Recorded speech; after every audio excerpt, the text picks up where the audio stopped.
بسم الله الرحمن الرحيم. أعوذ بالله من الشيطان الرجيم. واتل عليهم نبأ إبراهيم إذ قال لأبيه وقومه ماذا تعبدون إذ قال لأبيه وقومه ما تعبدون قالوا نعبد أصناما فنظل لها عاكفين قال هل يسمعونكم إذ تدعون أو ينفعونكم أو يضرون قالوا بل وجدنا آباءنا كذلك يفعلون قال أفرأيتم ما كنتم تعبدون أنتم وآباؤكم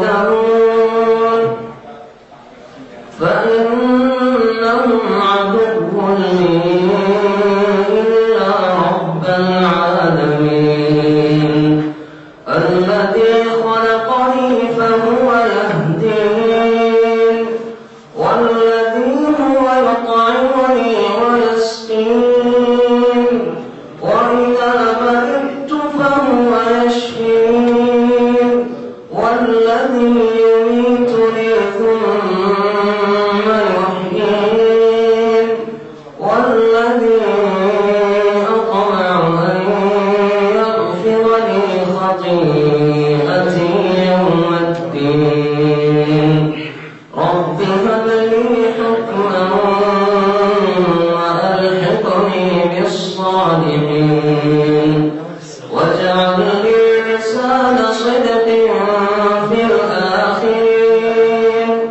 واجعلني من ورثة جنة النعيم واغفر لأبي إنه كان من الضالين ولا تخزني يوم يبعثون يوم لا ينفع مال ولا بنون إلا من أتى الله بقلب سليم وأزلفت الجنة للمتقين وبرزت الجحيم للغاوين وقيل لهم أين ما كنتم تعبدون من دون الله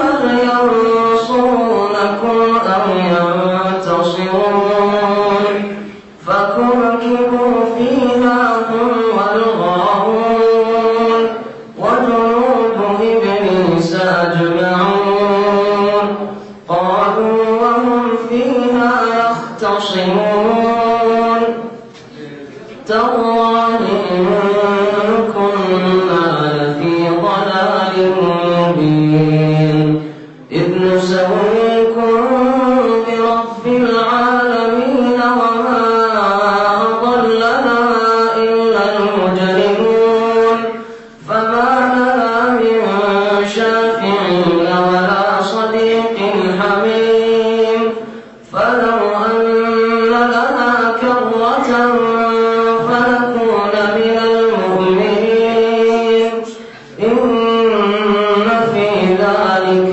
لآية وما كان أكثرهم مؤمنين وإن ربك لهو العزيز الرحيم. السلام عليكم ورحمة الله وبركاته. بسم الله الرحمن الرحيم. الحمد لله رب العالمين والصلاة والسلام على سيد المرسلين نبينا محمد وعلى آله وصحبه أجمعين ومن تبعهم بإحسان إلى يوم الدين.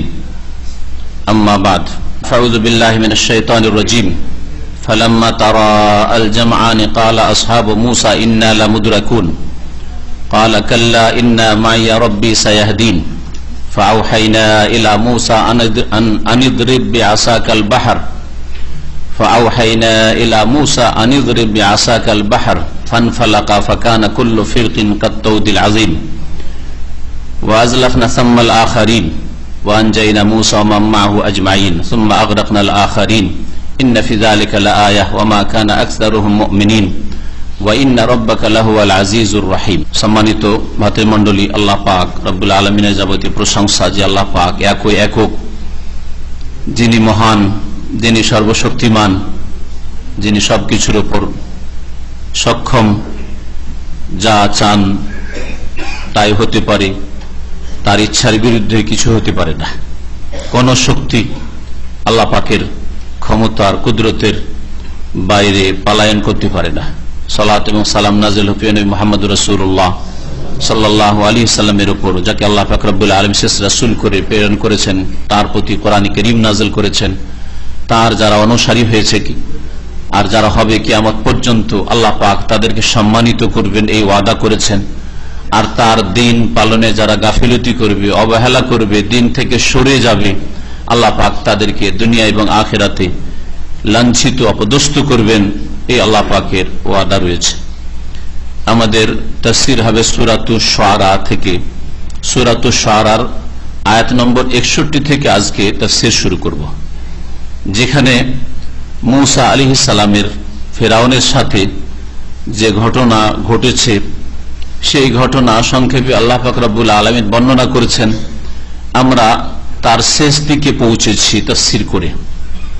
মূসা আলাইহিস সালাম যখন তার সম্প্রদায় বনি ইসরাইলদেরকে সাথে নিয়ে মিশর থেকে রাতের অন্ধকারে ভোর রাত্রে ফজরের আগেই বেরিয়ে পড়লেন আল্লাহ পাকের নির্দেশে, যে মিশর থেকে হিজরত করো এবং তোমাদেরকে এখন তোমাদের আসল ভূমি ফিলিস্তিন বা শাম দেশে চলে যেতে হবে।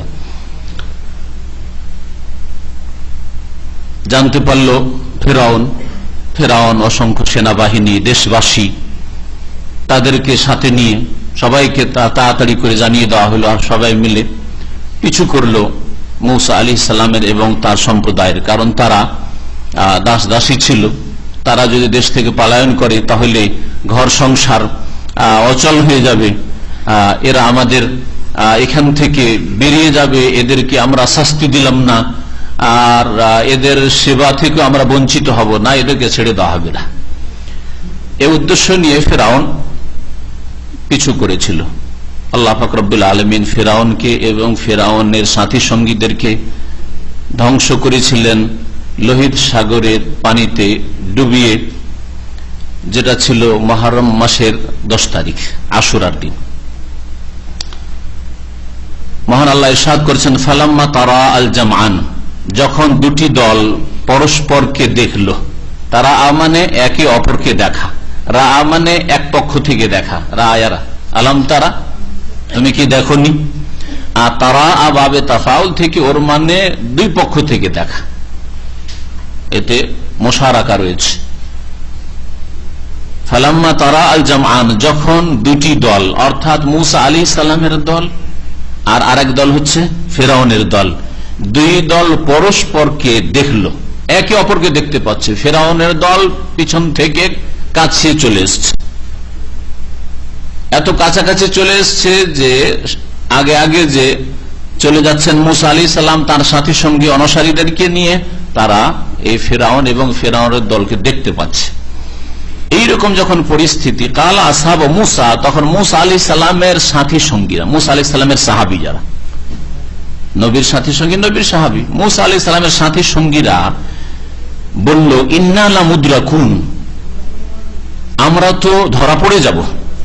আদরাকা উদ্রেক মানে পেয়ে যাওয়া, আমাদের কিন্তু এরা পেয়ে যাবে, মানে ধরে ফেলবে। কালা, তখন মূসা আলাইহিস সালাম জবাবে সাথে সাথে বললেন, বিনা কোনো বিলম্বে, এই হচ্ছে আল্লাহ পাকের প্রতি দৃঢ় বিশ্বাস, ইয়াকিন, আল্লাহ পাকের তাওয়াক্কুল, আস্থা, ভরসা, আল্লাহর প্রতি ঈমান। কাল্লা, কোশ্চিন কালেও না, হতেই পারে না, অসম্ভব। ইন্না মাইয়া রব্বি, কারণ আমার সাথে আমার প্রতিপালক আল্লাহ পাক রয়েছেন। সায়াহদিন, শীঘ্রই তিনি আমাকে রাস্তা দেখাবেন, আমাকে আল্লাহ পাক জানিয়ে দেবেন যে কিভাবে ফেরাউনের কবল থেকে রক্ষা পাবো তোমাদেরকে দিয়ে। সায়াহদিন, শীঘ্রই আল্লাহ রাস্তা দেখাবেন, হতেই পারে না যে আমাদেরকে ধরে ফেলবে।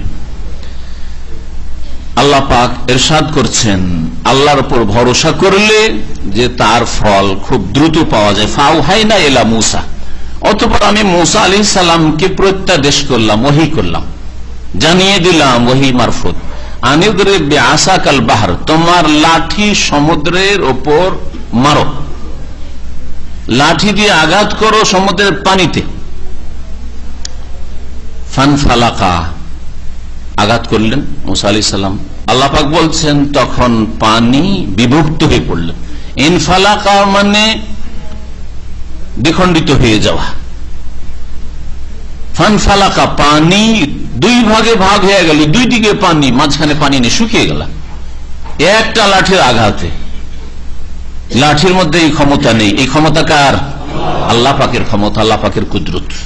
মুজিজা, যেই জিনিসটা দ্বারা মুজিজা প্রকাশ পায় তাতেও সেই ক্ষমতা দেওয়া নেই, আর যার হাতে মুজিজা প্রকাশ পাচ্ছে, যেই নবীর হাতে, তার হাতেও ক্ষমতা নেই। যদি মুজিজার ক্ষেত্রে এটা হয়, বরং এই ক্ষমতা কার হাতে? একমাত্র মহান আল্লাহর হাতে। তাহলে কারামত, যেটা নবী ছাড়া আল্লাহর নেক বান্দা যারা তাওহীদের উপর প্রতিষ্ঠিত, শিরক বিদআত থেকে মুক্ত, সুন্নতের অনুসারী, মুত্তাকি, ঈমানদার, তাদের কারামত হতে পারে। তাদেরকে আল্লাহ পাক কিছু অলৌকিক বিষয় দিয়ে কখনো সম্মানিত করতে পারেন, সেগুলি কি করে তাদের হাতে হইতে পারে যে যখন তখন কেরামতি দেখাবে? তাহলে যারা কেরামতি দেখাবার কথা বলে, বা যাদের সম্পর্কে শুনছেন কিচ্ছা কাহিনী যে তারা এরকম কেরামতি দেখিয়েছেন, এগুলি হচ্ছে ভণ্ডামি। এগুলি হচ্ছে ভণ্ডামি, জিন শয়তান ব্যবহার করে হোক, আর জাদুর বলে হোক, হ্যাঁ, চোখে ধুলি দিয়ে হোক, অথবা মিথ্যা কিচ্ছা কাহিনী গড়ে হোক, যেইভাবে হোক না কেন। আর কোরআন সুন্নাহর অনুসারী আল্লাহ পাকের নেক বান্দাদেরকে কখন আল্লাহ পাক সম্মানিত করতে পারেন, ওর মানে হচ্ছে কারামত। কারামত মানে সম্মানিত করা, সেটা তাদের হাতে মোটেই থাকে না, তাদের ক্ষমতাতে থাকে না, অনেক সময় তাদের এলমেও থাকে না, জ্ঞানেও থাকে না যে এরকম কিছু হইতে পারে বা হতে যাচ্ছে, বরং আল্লাহ পাক রব্বুল আলামিনের পক্ষ থেকেই তা হয়ে থাকে। মুজিজা মানে হার মানিয়ে দেওয়া। মুজিজা দিয়ে যেই জাতির জন্য নবী রাসূল পাঠানো হয়েছে, সেই নবী রাসূলের মাধ্যমে আল্লাহ পাক সেই জাতিকে হার মানতে বাধ্য করছেন, যে এইরকম অসাধারণ কিছু যখন হচ্ছে, তার মানে তোমাদেরকে হার মানতে হবে এবং তোমরা স্বীকার করো যে এই হচ্ছে নবী, আমার পক্ষ থেকে প্রেরিত রাসূল। এই জন্য মুজিজাকে মুজিজা বলা। আজাজা ইউজাজু, এজাজ মানে হচ্ছে কাউকে হারিয়ে দেওয়া। আজিজ, হেরে যাওয়া মানুষকে বলা হয়। আল্লাহুম্মা ইন্না নাউযু বিকা মিনাল আজজি ওয়াল কাসল। আজজ, আল্লাহ অসহায় হওয়া থেকে, অপারগ হওয়া থেকে তোমার আশ্রয় চাচ্ছি। কোন কাজ করতে গিয়ে যেন অপারগ না হয়ে যায়, যেটা সম্ভব মানুষের জন্য। অনেক সময় সম্ভব কাজ হিম্মতি হয় না, অপারগ হয়ে যাচ্ছেন, হাত পাই চলছে না, মনটাই যাচ্ছে না, অথচ সেটা আপনার দিন দুনিয়ার ক্ষেত্রে কল্যাণকর ছিল। এই জন্য নবী সাল্লাল্লাহু আলাইহি ওয়াসাল্লাম আজজ থেকে আইন জিম জা, এর মানে হচ্ছে অপারগ হয়ে যাওয়া।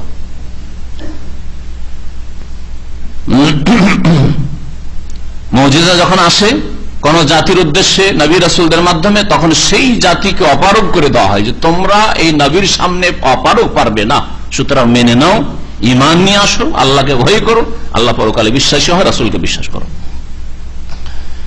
ফানফালাকা, তখন সমুদ্রের পানি বিভক্ত হয়ে পড়ল। ফাকানা কুল্লু ফিরকিন, সুতরাং প্রত্যেকটি ভাগ, পানির প্রত্যেকটি ভাগ, কুল্লু ফিরক বলা হয়েছে। যদি একটি রাস্তা হয় তাহলে দুটো, কুল বলে দুটোকে বোঝানো হয়েছে। কিন্তু ইবনে আব্বাস রাদিয়াল্লাহু তাআলা আনহুমা থেকে, প্রখ্যাত সাহাবী ও মুফাসসির, সাহাবায়ে কেরামদের সবচেয়ে বড় মুফাসসির, তিনি বলছেন, তাফসীর তাবারিতে রয়েছে আর দুররে মানসুরে, তিনি বলছেন যে 12টি সম্প্রদায় ছিল বনি ইসরায়েলরা, 12টা বংশ ছিল তাদের, 12টা গোত্র, এক বংশে 12টা গোত্র ছিল। 12 গোত্রের জন্য 12টি রাস্তা আল্লাহ পাক রব্বুল আলামিন তৈরি করেছে, 12 বার মেরেছেন, আর এক একটি করে রাস্তা তৈরি হয়েছে। কুল্লু ফিরকিন, তাহলে প্রত্যেকটি রাস্তার পাশে যে পানি দাঁড়িয়ে আছে জমে, বরফের মতো জমে, প্রত্যেকটি ভাগ কেমন হয়েছিল? কাত্তাউদুল আজিম, বিশাল পর্বতের ন্যায় হয়ে পড়েছিল। তৌদ মানে হচ্ছে জবাল, পাহাড়, আর আজিম মানে হচ্ছে বিশাল। বিশাল পাহাড় পর্বতের মতো হয়ে, যেমন পাহাড় যেমন স্থির হয়ে আছে, এরকম হয়ে গেছে পানির অবস্থা জমে। আল্লাহ পাক তারপরে ইরশাদ করছেন, ওয়া আজলাফনা সাম্মাল আখারিন, আর সেখানে আমি অন্য দলটিকে নিকটবর্তী করলাম, কাছিয়ে দিলাম। অন্য দল কোনটি? ফেরাউনের দল। ফেরাউনের দলকে কাছিয়ে নিয়ে আসলাম, এদেরকে পার করে দিলাম, আর ফেরাউনের দলকে আয়, রাস্তা তো খোলা আছে, আয়, কাছিয়ে নিয়ে আসলাম।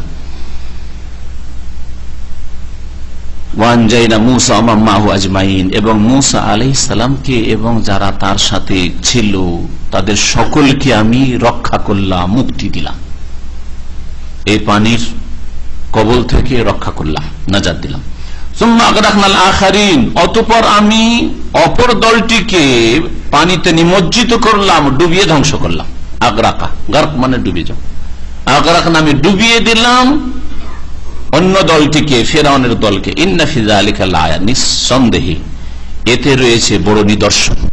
লাআয়া নাকিরা, নাকিরা যদি কোন শব্দ আসে তার মানে বড়র অর্থ হয়। এর জন্য আমি কখনো কখনো তাফসীরের অর্থ করি, শাব্দিক অর্থ করি না। কোন সময় যে লাআয়া শব্দ তো শুধু নিদর্শন আছে, আর শাইখ বললেন যে বড়, বড় করতে পাওয়া গেল। লাআয়াতুন মানে হচ্ছে বড় নিদর্শন, এতে বড় নিদর্শন রয়েছে। ওয়ালা আব্দুল মুমিন খায়রু মিন মুশরিক, বালাগাত অলংকারের বিদ্যায় বলা হচ্ছে যে মুমিন গোলাম মুশরিকের তুলনায় কি শ্রেষ্ঠ। মুশরিক, এখানে মুশরিক যে নাকার আছে, মুশরিকুন আযীম, একটা বিরাট বহু শিক্ষিত মুশরিক বহুত্ববাদীর চাইতে একটা কৃতদাস মুমিন শ্রেষ্ঠ, আল্লাহ বলছেন।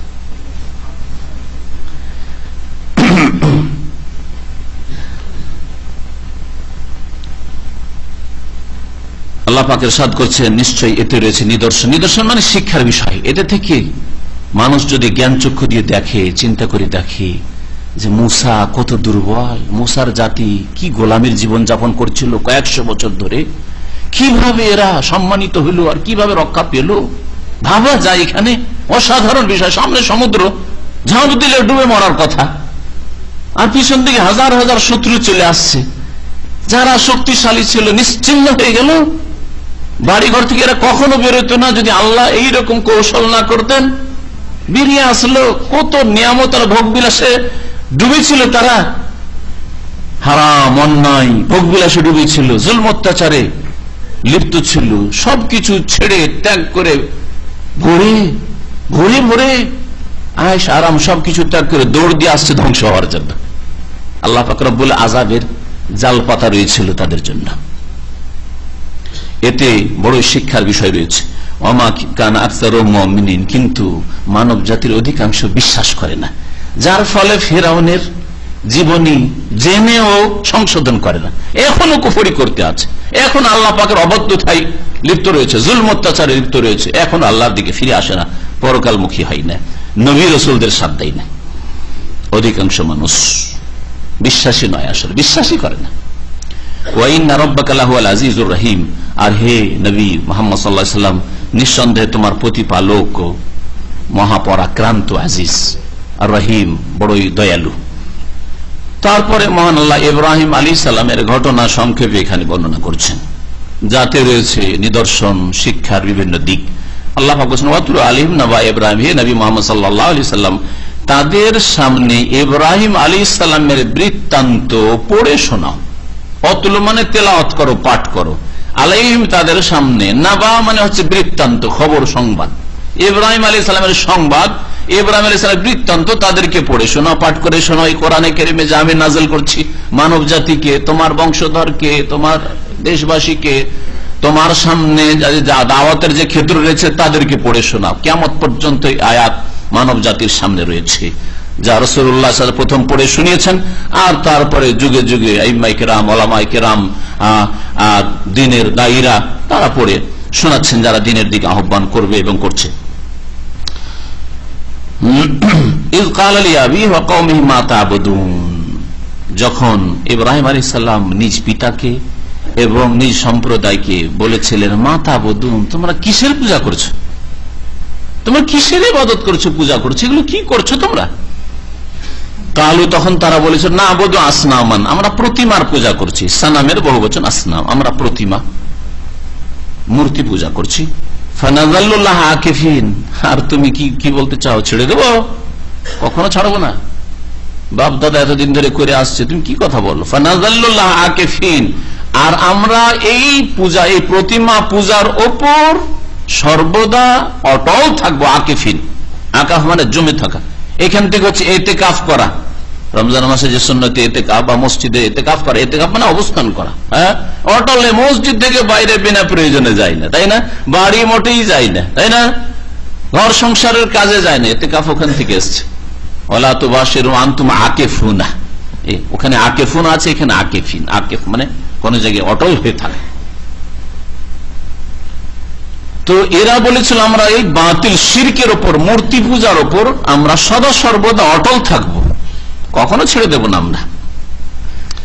কালা, তখন ইব্রাহিম আলাইহিস সালাম বলেছিলেন হাল ইয়াসমাউনাকুম, আচ্ছা বলো তো, তোমরা যে এসবের পূজা করেছো, দেবদেবী মূর্তির, এসব তোমাদের কথা শোনে?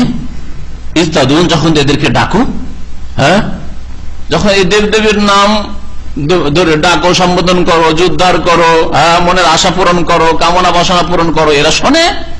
শোনে? যেমন কোন মূর্তি শুনে না, তেমন কোন পাকা কবর আর পাকা কবরের গম্বুজে ওই আওয়াজ পৌঁছে না, শোনে না, শোনে না। শুধু এই নাই যে পৌত্তলিক মুশরিকদের পুতুল প্রতিমা শোনে না, আর আপনাদের মাজারওয়ালারা শোনে, শোনে না। ওমা আনতা বিমুসমাইন মান ফিল কবুর, আল্লাহ পাক কোরআনে বলছে যারা কবরে চলে গেছে তাদেরকে তুমি শোনাতে পারবে না, আল্লাহ বলছে। ইন্নাকা লা তুসমিউল মাউতা, কোরআন এখানে আয়াত বলছি, এই এত স্পষ্ট আয়াত থাকা সত্ত্বেও কবর পূজা মুসলিম করতে পারে নাকি আবার? হ্যাঁ, কবরওয়ালাকে ডাকতে পারে। ইন্নাকা লা তুসমিউল মাউতা, নিঃসন্দেহে হে নবী তুমি মৃতদেরকে শোনাতেই পারো না। যেমন প্রতিমা পুতুল শোনে না, মূর্তি দেবদেবী শোনে না, তেমনি কবর মাজারওয়ালারা পাকা কবর হইলেই যে শোনে না, শোনে না। যাদেরকে তোমরা আহ্বান করছো তারা কি শোনে তোমাদের কথা? আও ইয়ানফাউনাকুম আও ইয়াদুররুন, অথবা তোমাদের উপকার করতে পারে কিংবা অপকার করতে পারে, ক্ষতি করতে পারে। এরা কি করতে পারে? কোনো কিছু তোমাদের করতে পারে না। আর বাস্তবে প্রমাণ করে দিলেন ইব্রাহিম আলাইহিস সালাম মূর্তি ভেঙে যে ক্ষতি যদি করতো, তো আমার ক্ষতি করতো, ক্ষতি যদি করতে সক্ষম হইতো, এই সব দেবদেবী তোমাদের মূর্তি প্রতিমা পুতুল তো আমার ক্ষতি করতো। সুতরাং এই ধারণা ভ্রান্ত ধারণা, কোনো ক্ষতি করতে পারে না। পাকা কবরকে কাঁচা কবর, সাধারণ কবরে পরিণত করে দেন, মানিজ্যতার সাথে যেমন একটা মুসলিমের কবর থাকে সেরকম কবর করে দেন, কোনো ক্ষতি করবে না। এটা হচ্ছে ঈমান ইয়াকিন। আর যদি সামান্য সন্দেহ থাকে, কি জানি এত বড় বলির কবর আর পাকা কবর এত যুগ ধরে আসছে, আর এত হাজার হাজার লোক ওরস করছে, যদি কবরকে আর গম্বুজ টুমুজ ভেঙে দিয়ে যদি সাধারণ কবরে পরিণত করা যায়, কি যে বিপদ আপদ আসে। সামান্য যদি সন্দেহ থাকে তাহলে আপনার শিরকি আকীদা রয়েছে। নবী করিম সাল্লাল্লাহু আলাইহি ওয়াসাল্লাম পাকা কবর নয়, কাঁচা কবর বেশি একটু উঁচা করা হয়েছে, আধা হাত উঁচা করতে হবে, একটু বেশি উঁচা করা যায়, 1 হাত উঁচা করা হয়েছে। আলী রাদিয়াল্লাহু তাআলা আনহুকে নির্দেশ দিয়ে সাধারণ ঘোষণা দিয়ে পড়াচ্ছেন যে আল্লাহ তাদা কবরান মুশরাফান ইল্লা সাওয়াইতাহু, যে কোনো জায়গায় যদি কোনো উঁচা কবর দেখো সেগুলিকে একবার সমতল করে দেবে, বরাবর করে দেবে, উঁচা কবর রাখবে না, কারণ এই কবর ফিতনা হয়ে যাবে, একজনে কবর পূজা শুরু হবে। আর তাই হয়েছে। তার নবী সাল্লাল্লাহু আলাইহি ওয়াসাল্লামের নির্দেশ কবরকে সাধারণ কবরে পরিণত করা, এইরকম নয় জাঁকজমক করে গম্বুজ তৈরি করা আছে, পাকা করা আছে, উঁচা করা আছে, আর ফুল চাদর পড়তেই আছে, আর লোকজন ভিড়ভাড় করছে, আর কত কে যে কত রকমের মনের কামনা বাসনা উদ্দেশ্য নিয়ে আসছে, এখানে গেলে পাবো। সব শিরকের বাজার, শিরকের বাজার। আল্লাহ পাক হেফাজত করেন। কোরআনে কারীম যদি বুঝতো তো সাধারণ মানুষও ধোঁকা খেত না। বলছেন ইব্রাহিম আলাইহিস সালাম, যেগুলিকে তোমাদের উপকার করতে পারে, আও ইয়াদুরুন, অথবা তোমাদের ক্ষতি করতে পারে। কালু, তখন তারা দেখছে যে না, এই সব তো কিছু বুঝতে পারি না আমরা, না শুনছি আমাদের এই পুতুল প্রতিমা, না আমাদের ডাকে সাড়া দিচ্ছে, কখনো আওয়াজ আসছে, না আমাদের কখনো উপকার অপকার এগুলি বুঝতে পারছি। কালু, তখন তারা বলল দলিল কি? যাদের কাছে কোনো দলিল নেই, প্রমাণ নেই, তাদের দলিল হচ্ছে বাপদাদার দোহাই দেওয়া, পূর্বপুরুষের দোহাই দেওয়া। এটা অমুসলিমরাও দিয়েছে, ইব্রাহিম আলাইহিস সালামের জামানায়, নূহ আলাইহিস সালামের জামানাতেও দিয়েছে, আর যুগে যুগে সমস্ত অবাধ্য জাতিরা, আম্বিয়া রাসূলগণের যারা নাফরমান অবাধ্য জাতি, তারা দিয়েছে। আর 1400 বছর আগে নবী করিম সাল্লাল্লাহু আলাইহি ওয়াসাল্লামের বংশধর কুরাইশ, কাফের, মুশরিকরা যারা শেষ রাসূলের বিরুদ্ধাচরণ করেছিল, কোরআনের বিরুদ্ধে করেছিল, তারাও এই দোহাই পেড়েছিল যে বাপদাদা করে এসেছে, তারা বোকা ছিল, মূর্খ ছিল, তারা কি বুঝেনি, তারা ঘাস খেয়ে তারা মানুষ হয়েছিল, এসব বলেছিল। আজকাল বিদাতি সমাজে শিরক বিদাত যে চলছে, সেখানে আপনি তাওহীদের কথা বলেন, সুন্নতের কথা বলেন, দলিলের কথা বলেন, কোরআনে বা হাদিস একটু দেখে চলতে হবে, একটু খোঁজ খবর নিয়ে চলতে হবে, কোনটা ইসলাম কোনটা ইসলাম নয়। বলছে আমাদের বাপ দাদা সব বেকুব ছিল, তুমি খুব পণ্ডিত হয়ে গেছো। না, একই কথা, বাতিল পন্থীদের দলিল যুগে যুগে একই রকমের। বলল ইব্রাহিম আলাইহিস সালামের কাফের মুশরিক জাতি, কালু বাল ওয়াজাদনা আবানা, আরে শুনুক আর না শুনুক, আর আমাদের ডাকে সারা দিক আর না দিক, উপকার অপকার ওইসব বুঝি না, আমরা বুঝি ওয়াজাদনা আবানা, বরং আমরা আমাদের পূর্বপুরুষদেরকে এইরকম পেয়েছি, এই ধর্ম যুগ যুগ ধরে আমাদের চলে আসছে, মূর্তি পূজার ধর্ম, পুতুল প্রতিমা পূজার ধর্ম যুগ যুগ ধরে চলে আসছে, তোমার কথা ছেড়ে দেবো? কাযালিকা ইয়াফআলুন, তারা এইরকমই করতো, আমরা ওইরকমই করবো। কাল আফারায়তুম মা কুনতুম তা'বুদুন আনতুম ওয়া আবাউকুমুল আকদামুন, শুনে রাখো তাহলে, যখন তোমরা মানবেই না, একটা ঘোষণা আমার পক্ষ থেকে শুনে রাখো। ইব্রাহিম আলাইহিস সালাম বললেন, আফারায়তুম, আচ্ছা তোমরা চিন্তা করে দেখো তো, মা কুনতুম তা'বুদুন, যেসবের তোমরা পুজো করছো, আনতুম ওয়া আবাউকুমুল, তোমরা এবং তোমাদের আগের পিতৃপুরুষরা, তোমাদের আগের বাপদাদারা, পূর্বপুরুষরা, ফাইন্নাহুম আদুউল লি, শুনে রাখো এরা আমার শত্রু, এরা আমার শত্রু। কারা শত্রু? দুটোই তাফসীর হতে পারে, তাফসীরের দুটোই কথা বলা আছে। তোমরা যারা পুজো করছো আল্লাহকে বাদ দিয়ে অন্যের, এইসব দেবদেবীর মূর্তি আর পুতুল প্রতিমার, আর তোমাদের পূর্বপুরুষ যারা আল্লাহকে বাদ দিয়ে এসব প্রতিমা পুতুলের পূজা করেছে, হ্যাঁ, যেসবের পূজা করছো তোমরা, সেসব আমার শত্রু। মানে তোমাদের আল্লাহ ছাড়া অন্য উপাস্যগুলি, এগুলি হচ্ছে আমার শত্রু, কারণ এগুলি বাতিল, সুতরাং এগুলি শত্রু, এগুলো থেকে সম্পর্ক উচ্ছেদের ঘোষণা করছি। যেমন মানুষ শত্রুর সাথে সম্পর্ক রাখে না, কোন মানুষকে দেখেছেন শত্রুর সাথে সম্পর্ক রাখে? শত্রুর সাথে যেমন সম্পর্ক ছেদ করে, অন্তরের সম্পর্ক নেই। কথার দুনিয়ার খাতিরে যদি কথার কিছু সম্পর্ক থাকে, অন্তরে ফাটল ধরে আছে, ভাঙন ধরে আছে, তাই না? তাহলে সম্পর্ক ছেদের ঘোষণা করছি তোমাদের এই বাতিল দেবদেবী বা প্রতিমা পুতুল থেকে, এরা আমার শত্রু। আর দ্বিতীয় তাফসীর হচ্ছে যে তোমরা আর তোমাদের পূর্বপুরুষরা, তোমরা আমার শত্রু, যারা আল্লাহ ছাড়া অন্যের পূজা করেছে। দুটোই হইতে পারে। যেই জাতি মুশরিক, তারাও শত্রু ইব্রাহিম আলাইহিস সালামের, যে কোন যুগের হোক না কেন, আর যেসবের পূজা করা হচ্ছে সেগুলিও শত্রু, কারণ সেগুলির সাথে সম্পর্ক ছেদ করা, সেই বাতিল মতবাদ আর ধর্মের সাথে সম্পর্ক ছেদ করা সবচেয়ে বড় ফরজ কাজ। লা ইলাহা ইল্লাল্লাহ, প্রথম বাতিলকে অস্বীকার করেন, আর তারপরে আল্লাহ পাকের ওয়াহদানিয়ত, একত্ব সাবিত করেন, তাহলে আপনার শেষ অবস্থা তাওহীদ হইল। আর নবী করিম সাল্লাল্লাহু আলাইহি ওয়াসাল্লাম বলেছেন, ইন্নামাল আমালু বিল খাওয়াতিম, মানুষের আমল নির্ভর করে কিসের উপর? শেষ কর্মের উপর। শেষ আমলটা আপনার আল্লাহর কাছে গ্রহণযোগ্য। সারা জীবন যদি আপনি তাওহীদের উপর থাকেন, নামাজের উপর থাকেন, শেষ জামানায় নামাজ ছেড়ে দেন, শেষ জামানায় আপনি শিরিক করে মারা যান, তাহলে আপনার পরিণাম কি হবে? জাহান্নাম। তাহলে প্রথম বাতিলকে অস্বীকার করেন, আর শেষখানে ইল্লাল্লাহ, হ্যাঁ, আল্লাহর তাওহীদ প্রতিষ্ঠা করলেন। শেষটা হচ্ছে কি? আপনার তাওহীদ, আল্লাহ পাকের একত্ব প্রতিষ্ঠা করলেন, আপনি একত্বের ঘোষণা করলেন। এর বিপরীত যদি করেন, ইল্লাল্লাহ আগে করে দিলেন, হ্যাঁ, আল্লাহ ইলাহা শেষখানে বললেন ইলাহ নেই, তাহলে ইন্নামাল আমালু বিল খাওয়াতিম, শেষ আমল আপনার হইল যে লা ইলাহা ইলাহ নেই। বড় বিপজ্জনক আপনার জন্য, বড় বিপজ্জনক আপনার জন্য। ভালো করে চিন্তা করবেন, আপনি অন্তর খুলে চিন্তা করেন, কে কি বলেছে সেটা নয়, আপনি চিন্তা করেন যে আপনার শেষ আমলটা কি হলো, ইলাহ নেই হয়ে গেল। তাহলে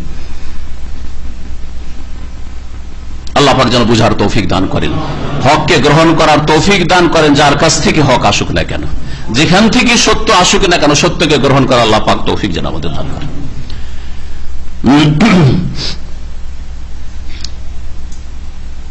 তারপরে ইরশাদ করছেন ইব্রাহিম আলাইহিস সালাম আল্লাহ পাকের গুণ সম্পর্কে, যে দেখো তোমরা যেসবের পূজা করছো এবং তোমরা আর তোমাদের আগের পূর্বপুরুষরা ফাইন্নাহুম আদুউল্লি, এরা সব আমার শত্রু, ইল্লা রাব্বুল আলামিন, তবে রব্বুল আলামিন আমার শত্রু নন, তিনি আমার বন্ধু।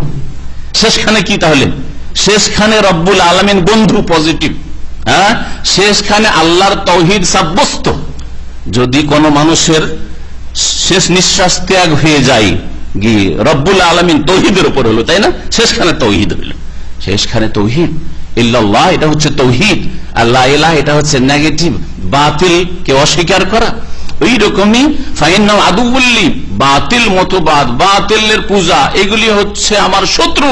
ইল্লা রব্বুল আলামিন আমার বন্ধু, তার সাথে আমার ইবাদতের সম্পর্ক, তার সাথে আমার ইবাদতের সম্পর্ক একমাত্র আল্লাহ পাকের আমি ইবাদত করি। আল্লাযী খালাকানি, যে আল্লাহ আমাকে সৃষ্টি করেছেন, ফাহুয়া ইয়াহদিন, এবং তিনি আমাকে সঠিক পথ প্রদর্শন করেন, হিদায়াত দান করেন। ওয়া হুয়াল্লাযী ইউতইমুনি, সেই আল্লাহ আমাকে, সেই সত্তাই আমাকে অন্ন দান করেন, খেতে দেন। ওয়া ইয়াসকিন, আমাকে পান করান তিনি। ওয়া ইযা মারিদতু, আর যখন আমি রোগাক্রান্ত হয়ে যাই, ব্যাধিগ্রস্ত হই, ফাহুয়া ইয়াশফিন, তিনি আমাকে আরোগ্য দান করেন। ওয়াল্লাযী ইউমীতুনি, আর যে আল্লাহ আমাকে মৃত্যু দান করবেন, সুম্মা ইউহয়িন, অতঃপর তিনি আমাকে পুনরায় জীবন দান করবেন, আবার আমাকে জীবিত করবেন। তরজমা তো করে দিলাম। একটি কথা এখানে শুনেন, এগুলি আল্লাহ পাকের রব্বুল আলামিনের গুণ, তাই না? আল্লাহ পাকের রুবুবিয়ত, আল্লাহ পাকের কাজ, সৃষ্টি করা কাজ আল্লাহর কাজ, হেদায়েত করা কার কাজ? একমাত্র আল্লাহ পাকের কাজ। খাদ্য দেওয়া কার কাজ? দেবদেবীর। লক্ষ্মী খেতে দেয়, দুর্গা খেতে দেয়, হ্যাঁ, বাবা গোস খেতে দেয়, কুতুব ধরে থাকে রক্ষা করে, হ্যাঁ, আল্লাহর গোস কুতুব, এসব শিরকি আকীদা। বাবার দানে আপনার ছেলেটা বেঁচে আছে না ছেলে পেয়েছেন? আল্লাহ। খেতে দেন আল্লাহ, পানি দেন কে? ইয়াসকিন আল্লাহ। আর রোগ ভালো করেন কে? আল্লাহ। এখানে আরেকটি কথা হচ্ছে, ইব্রাহিম আলাইহিস সালাম ভঙ্গিমা চেঞ্জ করলেন। আগের গুলিতে বললেন আল্লাহ সৃষ্টি করেন, আল্লাহ হেদায়েত করেন, আল্লাহ খেতে দেন, আল্লাহ পানি দেন, তাই না? আর রোগটা কে দেন? রোগটা কার পক্ষ থেকে হয়? রোগ আল্লাহর ইচ্ছার বিরুদ্ধে তো হতে পারে না। আল্লাহ যদি আপনাকে অসুস্থ না করার ইচ্ছা করেন তো রোগ তো আসতে পারে না, তাই না?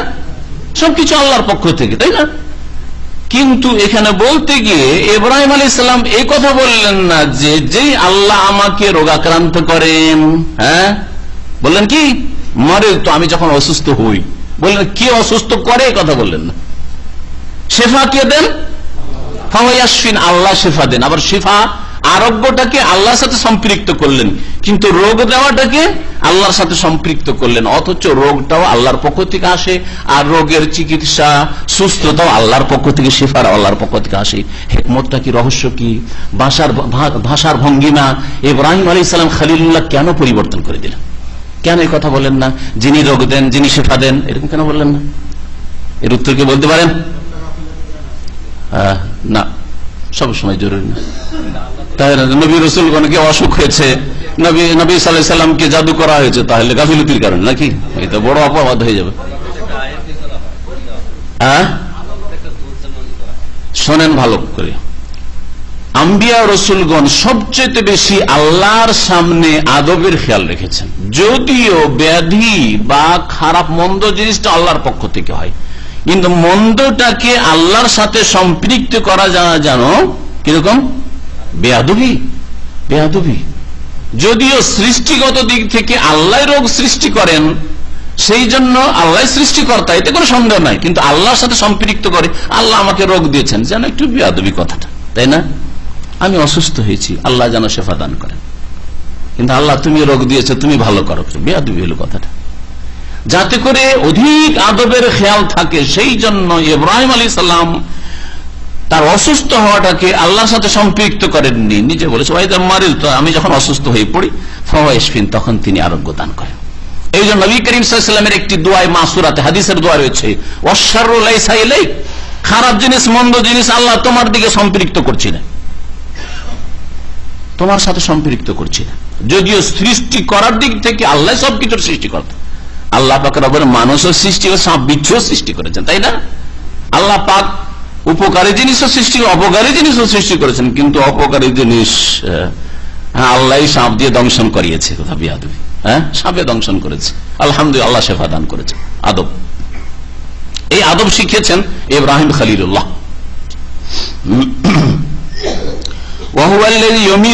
আর সেই আল্লাহ আমাকে মত দান করেন। মত দেখেন, আল্লাহর সাথে সম্পৃক্ত করা হলো। মতের মালিক আল্লাহ, হায়াতের মালিক আল্লাহ, পুনর্জীবিত করবেন আল্লাহ পাক। ওয়াল্লাযী আতমাউ, আর সেই সত্তার কাছে আমি আশা রাখি, আইয়াগফির লি খাতিয়াতি, যে আমার গুনাহ ভুল ভ্রান্তি মাফ করে দেবেন, মার্জনা করে দেবেন।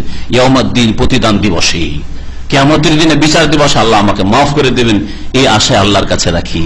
তাহলে আল্লাহর কাছে যে যেমন আশা রাখবে সে তেমন পাবে। আম্বিয়া রাসূলগণ যাদের ভুল হয় না সাধারণত, তারাও আল্লাহর কাছে আশা করছে আল্লাহ আমাদের গুনাহ খাতা ভুল ভ্রান্তি মাফ করে দিন। তাহলে আপনাকে আমাকে কেমন হওয়া উচিত? রব্বি হাবলি হুকমান, হে আল্লাহ, হে প্রতিপালক, আমাকে তুমি প্রজ্ঞা দান করো, হিকমত দান করো। হিকমত মানে কি? হিকমতের দুটি তাফসীর করা হয়েছে। একটি হচ্ছে জ্ঞান, আল্লাহর দ্বীনের জ্ঞান দেওয়া, বিবেক, বিবেচনা, বিচক্ষণতা, বুদ্ধিমান হওয়া ইত্যাদি, এগুলিও হইতে পারে। আবার হুকমান মানে নবুয়ত, রিসালাত হইতে পারে। আল্লাহ আমাকে হিকমত দান করো, প্রজ্ঞা দান করো, মানে আমাকে নবী রাসূল করো, এটাও হইতে পারে। আবার নবী রাসূল তো আল্লাহ পাকের দান, আল্লাহ পাক রব্বুল আলামিন করবেন বা করেছেন ইব্রাহিম আলাইহিস সালামকে, কিন্তু তার সাথে সাথে আল্লাহ আমাকে বিচার ক্ষমতা দান করো, বিচক্ষণতা দান করো, বুদ্ধি দান করো। ওয়া আলহিকনি বিসসালিহিন, আর আমাকে সৎকর্মশীলদের সাথে মিলিয়ে দাও, সৎকর্মশীলদের সঙ্গী বানিয়ে দাও। তাহলে সৎকর্মশীলদের সাথে হতে চাইবেন দুনিয়াতেও আপনি, তাহলে সৎকর্মশীলদের সাথে হতে পারবেন আখিরাতে। সৎকর্মশীলদের সাথে হওয়ার জন্য জীবনের প্রত্যেকটি ক্ষেত্রে ভালো মানুষ কারা, তাদের সাথে মসজিদে ভালো মানুষরাই আসে। 5 ওয়াক্ত নামাজে মসজিদে হাজির হবেন, যাতে করে ওয়ালহিকনি বিসসালিহিনের বাস্তবায়ন হয়। আল্লাহ সৎকর্মশীলদের সাথে মিলিত হওয়ার সুযোগ দান করো, তৌফিক দাও মসজিদে 5 ওয়াক্ত নামাজে যাওয়ার। সৎকর্মশীল যেখানে দিনী আলোচনা আছে, আলহামদুলিল্লাহ সৎকর্মশীলরাই দিনের কথা শোনার জন্য আসে।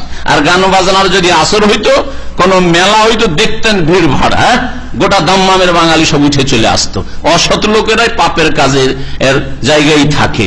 সুতরাং সেখানে যেন আপনাকে না পাওয়া যায়, নেকির কাজের জায়গায় যেন আপনাকে পাওয়া যায়, দিন শিখার জায়গায় পাওয়া যায়, দিনের প্রতি আমল করার জায়গায় পাওয়া যায়, দিন প্রচারের কাজে যেন আপনাকে পাওয়া যায়। যারা দিনের প্রচার প্রসার করে, দাওয়াতের কাজে, তাদের সাথী সঙ্গী যেন হতে পারেন। ওয়া আলহিকনি বিসসালিহিন, আম্বিয়া রাসূলগণের দোয়া। এইরকমই আপনি যেখানে রুম নিয়েছেন, আপনার রুমে যেন ভালো মানুষরা থাকে। এমন নয় যে আমার গ্রামের, আমার ডিস্ট্রিক্টের, আমার দেশি, সুতরাং বেনামাজি হোক, আর বেদিন হোক, আর পাপিষ্ট জুয়ারি হোক, আর চরিত্রহীন হোক, দেশিদের সাথে থাকছে, কখনো না। ওয়া আলহিকনি বিসসালিহিন, তাহলে আপনি চান না সৎকর্মশীলদের সাথে আপনি মিলতে চান না, মিশতে চান না আপনি। এইরকমই আপনার আজকাল মোবাইলের যুগে, মোবাইলে কত যে কয়েক শত, অনেকের হাজার, কয়েক শত নাম সেভ করা আছে। এই লোকগুলি দেখেন সৎ না অসৎ, কত পার্সেন্ট সৎ লোকের নাম হয়তো আছে, আর কত পার্সেন্ট বেনামাজি বেদিনের নাম আছে। এটি বুঝতে পারবেন যে আপনি কি ইব্রাহিম আলাইহিস সালামের দোয়া চান। এই দোয়া যে আলহিকনি বিসসালিহিন, আল্লাহ ভালো মানুষদের সাথে আমাকে মিশিয়ে দাও, ভালো মানুষদের সাথে যোগাযোগ রাখার তৌফিক দাও, নাকি অসুবিধা নেই, দুনিয়ার গরজে যে কোনো মানুষ অসুবিধা নেই।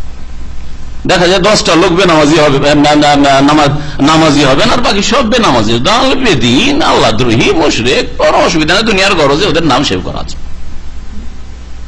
এর বিপরীত যদি 2-4-10-20টা আছে দুনিয়ার যোগাযোগের জন্য, বিভিন্ন কাজকর্মের প্রয়োজনের জন্য 10-20টা ওই রকম বেদিন লোকের সাথে সম্পর্ক আছে, তাদের নাম সেভ করা আছে। কিন্তু অধিকাংশ দিনই ভাই যারা মুসলিম, 5 ওয়াক্ত নামাজি, আল্লাহ যারা সৎ পরামর্শ দিবে, যারা একটু গাফিলতি আসলে উপদেশ দিবে, হেদায়েত দেবে, তাদের নাম সেভ করা আছে। তো আলহামদুলিল্লাহ, আল্লাহ শুকরিয়া আদায় করেন যে আপনার মধ্যে এই গুণ আছে। ওয়া আলহিকনি বিসসালিহিন, আল্লাহ সৎ লোকদের সাথে মিলিত হওয়ার তৌফিক দান করো। ওয়াজআলনি লিসানা সিদকিন ফিল আখিরিন, আর ইব্রাহিম আলাইহিস সালামের আরেকটি দোয়া, আল্লাহ আমার জন্য পরবর্তীদের মাঝে সুনাম বহাল রাখো। লিসানা সিদকিনের যেটা সবচাইতে সহজ এবং প্রসিদ্ধ তাফসীর করলাম, ওয়াজআলনি লিসানা সিদক। লিসানা সিদকের শাব্দিক অর্থ হচ্ছে সত্য ভাষা, তাই না? সিদক মানে সত্য, আর লিসান মানে হচ্ছে ভাষা বা জবান, হ্যাঁ, জিহ্বাকে লিসান বলা হয়, আর ভাষাকে, যে ভাষা বলছেন আপনি এই ভাষাকে লিসান বলা হয়। লিসান আছে সত্য ভাষা, এর ভাব অর্থ হচ্ছে সুনাম। আপনার যে সুনাম হয় সেই সুনামটা সাধারণত সত্যতার ভিত্তিতে হয়। আপনি আসলে ভালো মানুষ, এই জন্য সুনাম হচ্ছে, তাই না? অধিকাংশ ক্ষেত্রে ভালো মানুষ, যারা ভালো মানুষ তাদের যদি সুনাম হয় জানতে হবে যে কথা সত্য, কথা সত্য। দুনিয়ার গরজে কেউ যদি কোনো খারাপ মানুষের সুনাম করেও দেখবে যে অন্তরে ঘৃণা আছে, অন্তরে ঘৃণা, মুখে হয়তো সুনাম করছে, অথবা সাময়িক 2-1 বছর সুনাম চলেছে, যতদিন তার ভয় ছিল, তারপরে কোনো সুনাম নেই, তাই না? আচ্ছা, আবু জাহাল, আবু লাহাবের সুনাম, কিন্তু মুহাম্মদ রাসূলুল্লাহ সাল্লাল্লাহু আলাইহি ওয়াসাল্লাম, আবু বকর, ওমর, উসমান, আলী, সাহাবায়ে কেরাম রাদিয়াল্লাহু আনহুম ওয়া রাযওয়ান, তাই না? সুনাম আছে না নেই? আম্বিয়া রাসূলগণ সুনাম আছে, ফিরআউনের আছে, কারুনের আছে, হামানের আছে না নেই? ওয়াজআলনি লিসানা সিদকিন ফিল আখিরিন, পরবর্তীদের মাঝে আল্লাহ আমার সুনামকে বহাল রাখো, বজায় রাখো। এটা হচ্ছে প্রসিদ্ধ তাফসীর। কেউ কেউ এইভাবে অনুবাদ করেছেন, ওয়াজআলনি লিসানা সিদকিন ফিল আখিরিন, আল্লাহ পরবর্তীদের মাঝে আমাকে সত্যভাষী করো, আমাকে সত্যভাষী করো। তাহলে সত্য, সিদকের অর্থ হলো, আর লিসান মানে ভাষা, সত্যভাষী করো। সত্যভাষী করো যদি অর্থ নেওয়া হয়, তাহলে ইব্রাহিম আলাইহিস সালামের দিন, যে তৌহিদের দিন, বাতিলকে তিনি ধ্বংস করেছেন, বাতিলের বিরুদ্ধে সোচ্চার হয়েছেন, বাতিলের বিরোধিতা করার জন্য বাপ শত্রু হয়েছে, জাতি বংশধর শত্রুতা হয়েছে, দেশ ইরাক থেকে হিজরত করে শাম দেশে, ফিলিস্তিন, প্যালেস্টাইনে চলে যেতে হয়েছে, একা, শুধু স্ত্রী আর একজন শুধু ভ্রাতুষ্পুত্র লূত আলাইহিস সালাম নবী, 3 জনের সফর, তাই না? চিন্তা করেন আপনি। সত্যভাষী করো, যেই তৌহিদ আল্লাহ পাক রব্বুল আলামিন এই উম্মতে মুসলিমার দ্বীনে ইসলামেও রেখেছেন, কিয়ামত পর্যন্ত তাওহীদের দিন কায়েম থাকবে। সত্যভাষী করো। ইব্রাহিম আলাইহিস সালাম এত সত্যভাষী ছিলেন যে সেই দিনের বহু নিদর্শন দিন ইসলামে রয়েছে, কুরবানি, হজ, উমরা, কাবার তাওয়াফ, ইত্যাদি ইত্যাদি, খাতনা। ইব্রাহিম আলাইহিস সালামের বহু আদর্শ, তাওহীদ থেকে শুরু করে অন্যান্য বহু আদর্শ আল্লাহ পাক রব্বুল আলামিন বহাল লিখেছেন, তাই না? সত্যভাষী ইব্রাহিম আলাইহিস সালাম। আর সুনাম, সুনামের ক্ষেত্রে শুনে রাখেন, সুনাম ইব্রাহিম আলাইহিস সালামের যত সুনাম হয়েছে, এমনকি কোন নবীর এত সুনাম হয়নি মুহাম্মদ রাসূলুল্লাহ সাল্লাল্লাহু আলাইহি ওয়াসাল্লাম ছাড়া। ইব্রাহিম আলাইহিস সালাম আর মুহাম্মদ রাসূলুল্লাহ সাল্লাল্লাহু আলাইহি ওয়াসাল্লাম তার ছাড়া আর এমন কোন নবী নেই যে এত বেশি সুনাম হয়েছে। এটাকে বোঝানোর জন্য আরেকটু স্পষ্ট করি, তাহলে বুঝতে পারবেন। মূসা আলাইহিস সালাম সম্পর্কে, ঈসা আলাইহিস সালাম সম্পর্কে বা অন্য নবী সম্পর্কে, বিশেষ করে ইহুদি খ্রিস্টানদের অবস্থানের কথা বলি। ইহুদিরা মূসা আলাইহিস সালামকে নবী মানলেও ঈসা আলাইহিস সালামকে নবী মোটেই মানে না, বরং যারও সন্তান বলে আখ্যায়িত করে, ঠিক না? আর ঈসা আলাইহিস সালাম সম্পর্কে খ্রিস্টানরাও তাদের ধর্মকে বিকৃত করবে, তৃতীয়বাদে বিশ্বাসী হয়েছে। তারপরে ঈসা আলাইহিস সালামকে আল্লাহ পাক আকাশে উঠিয়ে সম্মানিত করেছেন, এরা বলছেন না, শুলে চড়িয়ে দেওয়া হয়েছে, মেরে দেওয়া হয়েছে, তাই না? ভ্রান্ত ধারণা। তো খ্রিস্টানদেরও ভ্রান্ত ধারণা ঈসা আলাইহিস সালাম সম্পর্কে, ইহুদিদের ভ্রান্ত ধারণা যে ঈসা আলাইহিস সালাম নবী না, খারাপ, আউযুবিল্লাহ, তাই না? কিন্তু ইব্রাহিম আলাইহিস সালাম, ইব্রাহিমকে অন্যান্যদের মাঝে ইংরেজি ভাষায় যেমন বা ইহুদি খ্রিস্টানদের কাছে আব্রাহাম বলা হয়, জানেন তো? আব্রাহাম, ইব্রাহিম আলাইহিস সালামের নাম এখনো ইহুদিরাও শ্রদ্ধার সাথে নাই, খ্রিস্টানরাও শ্রদ্ধার সাথে নাই, আর উম্মতে মুসলিমা তো শ্রদ্ধার সাথে নেই। আল্লাহুম্মা সাল্লি আলা মুহাম্মদ ওয়া আলা আলি মুহাম্মদ কামা সাল্লাইতা আলা ইব্রাহিম ওয়া আলা আলি ইব্রাহিম ইন্নাকা হামিদুম মাজিদ। আল্লাহুম্মা বারিক আলা মুহাম্মদ ওয়া আলা আলি মুহাম্মদ কামা বারাকতা আলা ইব্রাহিম ওয়া আলা আলি ইব্রাহিম ইন্নাকা হামিদুম মাজিদ। রাসূলুল্লাহ সাল্লাল্লাহু আলাইহি ওয়াসাল্লামের জন্য দোয়া করব, কত পরিমাণ দোয়া করব, এর চেয়ে বেশি পরিমাণ আর কিছু পাই না। যেমন তুমি রহমত নাযিল করেছো ইব্রাহিম আলাইহিস সালাম, ইব্রাহিম পরিবারের বংশধরের উপর, যেমন তুমি বরকত দিয়েছো, আল্লাহ বারিক আলা মুহাম্মদ ওয়া আলা আলি মুহাম্মদ কামা বারাকতা আলা ইব্রাহিম, যেমন তুমি বরকত দিয়েছো ইব্রাহিম আলাইহিস সালামের মধ্যে আর ইব্রাহিম আলাইহিস সালামের বংশে, ওই রকম বরকত দাও মুহাম্মদ রাসূলুল্লাহ এবং মুহাম্মদ রাসূলুল্লাহ সাল্লাল্লাহু আলাইহি ওয়াসাল্লামের বংশধরে, আলে বা অনুসারীদের মাঝে। তাহলে কত সুনাম ইব্রাহিম আলাইহিস সালামের হচ্ছে। এমন কোন নামাজ নেই, ফরজ, সুন্নত, নফল, বেতর, যেই নামাজে ইব্রাহিম আলাইহিস সালামের নাম কোন মুসলিম উচ্চারণ করেন না নামাজি, তাই না? সুনাম, সুখ্যাতি কত আল্লাহ পাক বজায় রেখেছেন ইব্রাহিম আলাইহিস সালামের। ইব্রাহিম আলাইহিস সালামের দোয়া কবুল হয়েছে। ইব্রাহিম আলাইহিস সালামের দোয়া কবুল হয়েছে। এই দোয়া কোরআনে কারীমে আল্লাহ পাক উল্লেখ করেছে ইব্রাহিম আলাইহিস সালাম ওয়াজআললি লিসানা সিদকিন ফিল আখিরিন, পরবর্তীদের মাঝে যারা পরে আসছে, আমরা আরো যারা এসেছে আর আসবে কিয়ামত পর্যন্ত, তাদের মাঝে আমার সুনামকে বহাল রাখো, বজায় রাখো। ওয়াজআলনি মিন ওয়ারাসাতি জান্নাতিন নাঈম, হে আল্লাহ আমাকে নিয়ামতপূর্ণ জান্নাতের উত্তরাধিকারীদের দলে শামিল করো। ওয়ারাসা ওয়ারিসের বহুবচন, যারা জান্নাতুন নাঈমের উত্তরাধিকারী হবে তাদের দলে আমাকেও শামিল করো, জান্নাত তলব আল্লাহ পাকের কাছে। ওয়াগফির লি আবি, হে আল্লাহ আমার পিতাকে তুমি মাফ করো, ইন্নাহু কানা মিনাদ দাল্লিন, সে তো পথভ্রষ্ট হয়ে গেছে। বাপের জন্য দোয়া করলেন, অথচ মুশরিকের জন্য দোয়া করা কি নিষেধ রয়েছে। মুশরিকের জন্য দোয়া করা নিষেধ কখন? বেঁচে থাকা অবস্থায় দোয়া করা যাবে না। যে কোনো মুশরিকের জন্য দোয়া করেন, আল্লাহ তুমি এই অমুক মুশরিককে হেদায়েত করো, দোয়া করা যাবে না? দোয়া করা যাবে। কিন্তু যে শিরকের অবস্থায় মারা গিয়েছে তার মৃত্যুর পরে আর দোয়া করা যাবে না, আর দোয়া করা যাবে না। নবী করিম সাল্লাল্লাহু আলাইহি সাল্লাম দুই উমারের, এক উমারকে আল্লাহ তুমি হেদায়েত করো, এক উমার হচ্ছে উমর বিন খাত্তাব, আর এক উমার হচ্ছে আবু জাহাল, আমর ওর নাম ছিল। আল্লাহুম্মা হাদি আহাদাল উমারাইন, দুই উমারের এক উমারকে হেদায়েত করো, দোয়া করেছেন নবী করিম সাল্লাল্লাহু আলাইহি ওয়াসাল্লাম। হেদায়েত করে মানে জান্নাতের রাস্তায় লাগিয়ে দাও, জান্নাত যাকো। জান্নাতের ক্ষেত্রে আমার মধ্যে কেন সংকীর্ণতা? সারা দুনিয়ার মুশরিক যদি কাফের মুশরিক নাস্তিকরা জান্নাতে যায় তো আমার আপনার অসুবিধাটা কি? অসুবিধা আছে? আপনার জান্নাত না আপনার জমি জায়গা দখল করে নিবে, লোকজন বেশি সংখ্যা বেড়ে যাবে সেজন্য নাগরিকত্ব দেব না, যেমন আজকাল নাগরিকত্বের ক্ষেত্রে না না না কোন নাগরিকত্ব নেই, কারণ লোকজন বেড়ে যাবে, দেশে জায়গা হবে না, এই চিন্তাধারা, তাই না? কিন্তু জান্নাতে গিয়ে আপনার কোন দখল আছে না? লোক সংখ্যা বেড়ে গেলে অসুবিধা হয়ে যাবে, ভাই আমাদের ভিড় ভাড় হয়ে যাবে, না এরা না আসুক, যাক জান্নাত যাক, এইরকম যেন মন মানসিকতা থাকবে। যতই বড় আল্লাহ দ্রোহী হোক না কেন, যতই বড় মুশরিক হোক না, যতই বড় আপনার ইসলামের শত্রু হোক না কেন, মুসলিমদের ভিতরকার হোক আর বাইরের হোক, আমরা মুসলিমদের ভিতরে জন্মসূত্রে এরা মুসলিম বিভিন্ন পাপে জড়িয়ে আছে বা ইসলাম বিরোধী কিছু কাজ করছে বা কথা বলছে, যার ফলে আমাদের অন্তরে এত সংকীর্ণ যে আর হেদায়েতের দোয়া করবো আল্লাহর গজব, যাক জাহান্নামে যাক, দিলেন জাহান্নামে পাঠিয়ে কুফরি ফতোয়া ঢালাহারে লাগিয়ে দিলেন। এটা চরিত্র নাকি? এটা নবী রাসূলগণের চরিত্র না, না না কখনো না। ওয়াগফির লি আবি, আল্লাহ আমার বাপকে মাফ করো। আল্লাহ তোমার বাপ আর হেদায়েত হবে না, এই মুশরিক অবস্থায় মরে গেল, বাবু তার আর দোয়া করবে না, আল্লাহ নিষেধ করে। সূরা তাওবাতে আল্লাহ নিষেধ করেছেন, সূরা তাওবাতে আল্লাহ পাক নিষেধ করেছেন। তখন আল্লাহ পাক রব্বুল আলামিন ইব্রাহিম আলাইহিস সালাম দোয়া করেছিলেন যে বাপের সাথে একটা ওয়াদা করা ছিল যে বাপ তুমি হেদায়েত হওয়ার না হও তোমার জন্য লা আস্তাগফিরুন্না লাক, দোয়া করতে থাকবো তোমার জন্য। সেই জন্য ইব্রাহিম আলাইহিস সালাম দোয়া করে, আল্লাহ নিষেধ করে মা কানা ইস্তিগফারু ইব্রাহিম ইল্লা আন মাউইদাতিন ওয়াদাহা ইয়াহ।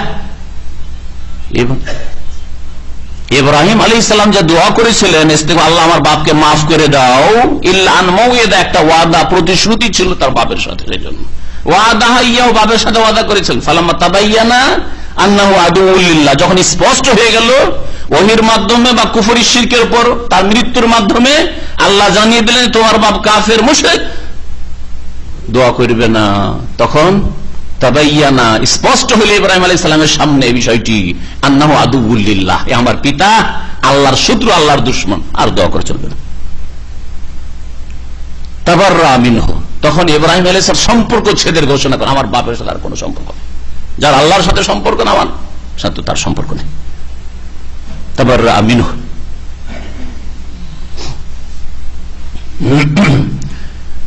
সুতরাং আপনার বাপ যদি শিরক কুফরি করে, কবর মাজারে সেজদাও করে, দোয়া করে, হেদায়েতের দোয়া করেন, আল্লাহ জান্নাতের রাস্তায় লাগিয়ে দাও, আল্লাহ তার গুনাহ খাতা মাফ করে দাও, গুনাহ খাতা মাফ করে মানে হেদায়েত করে, হেদায়েত না হলে তো গুনাহ খাতা মাফ হবে না শিরকের।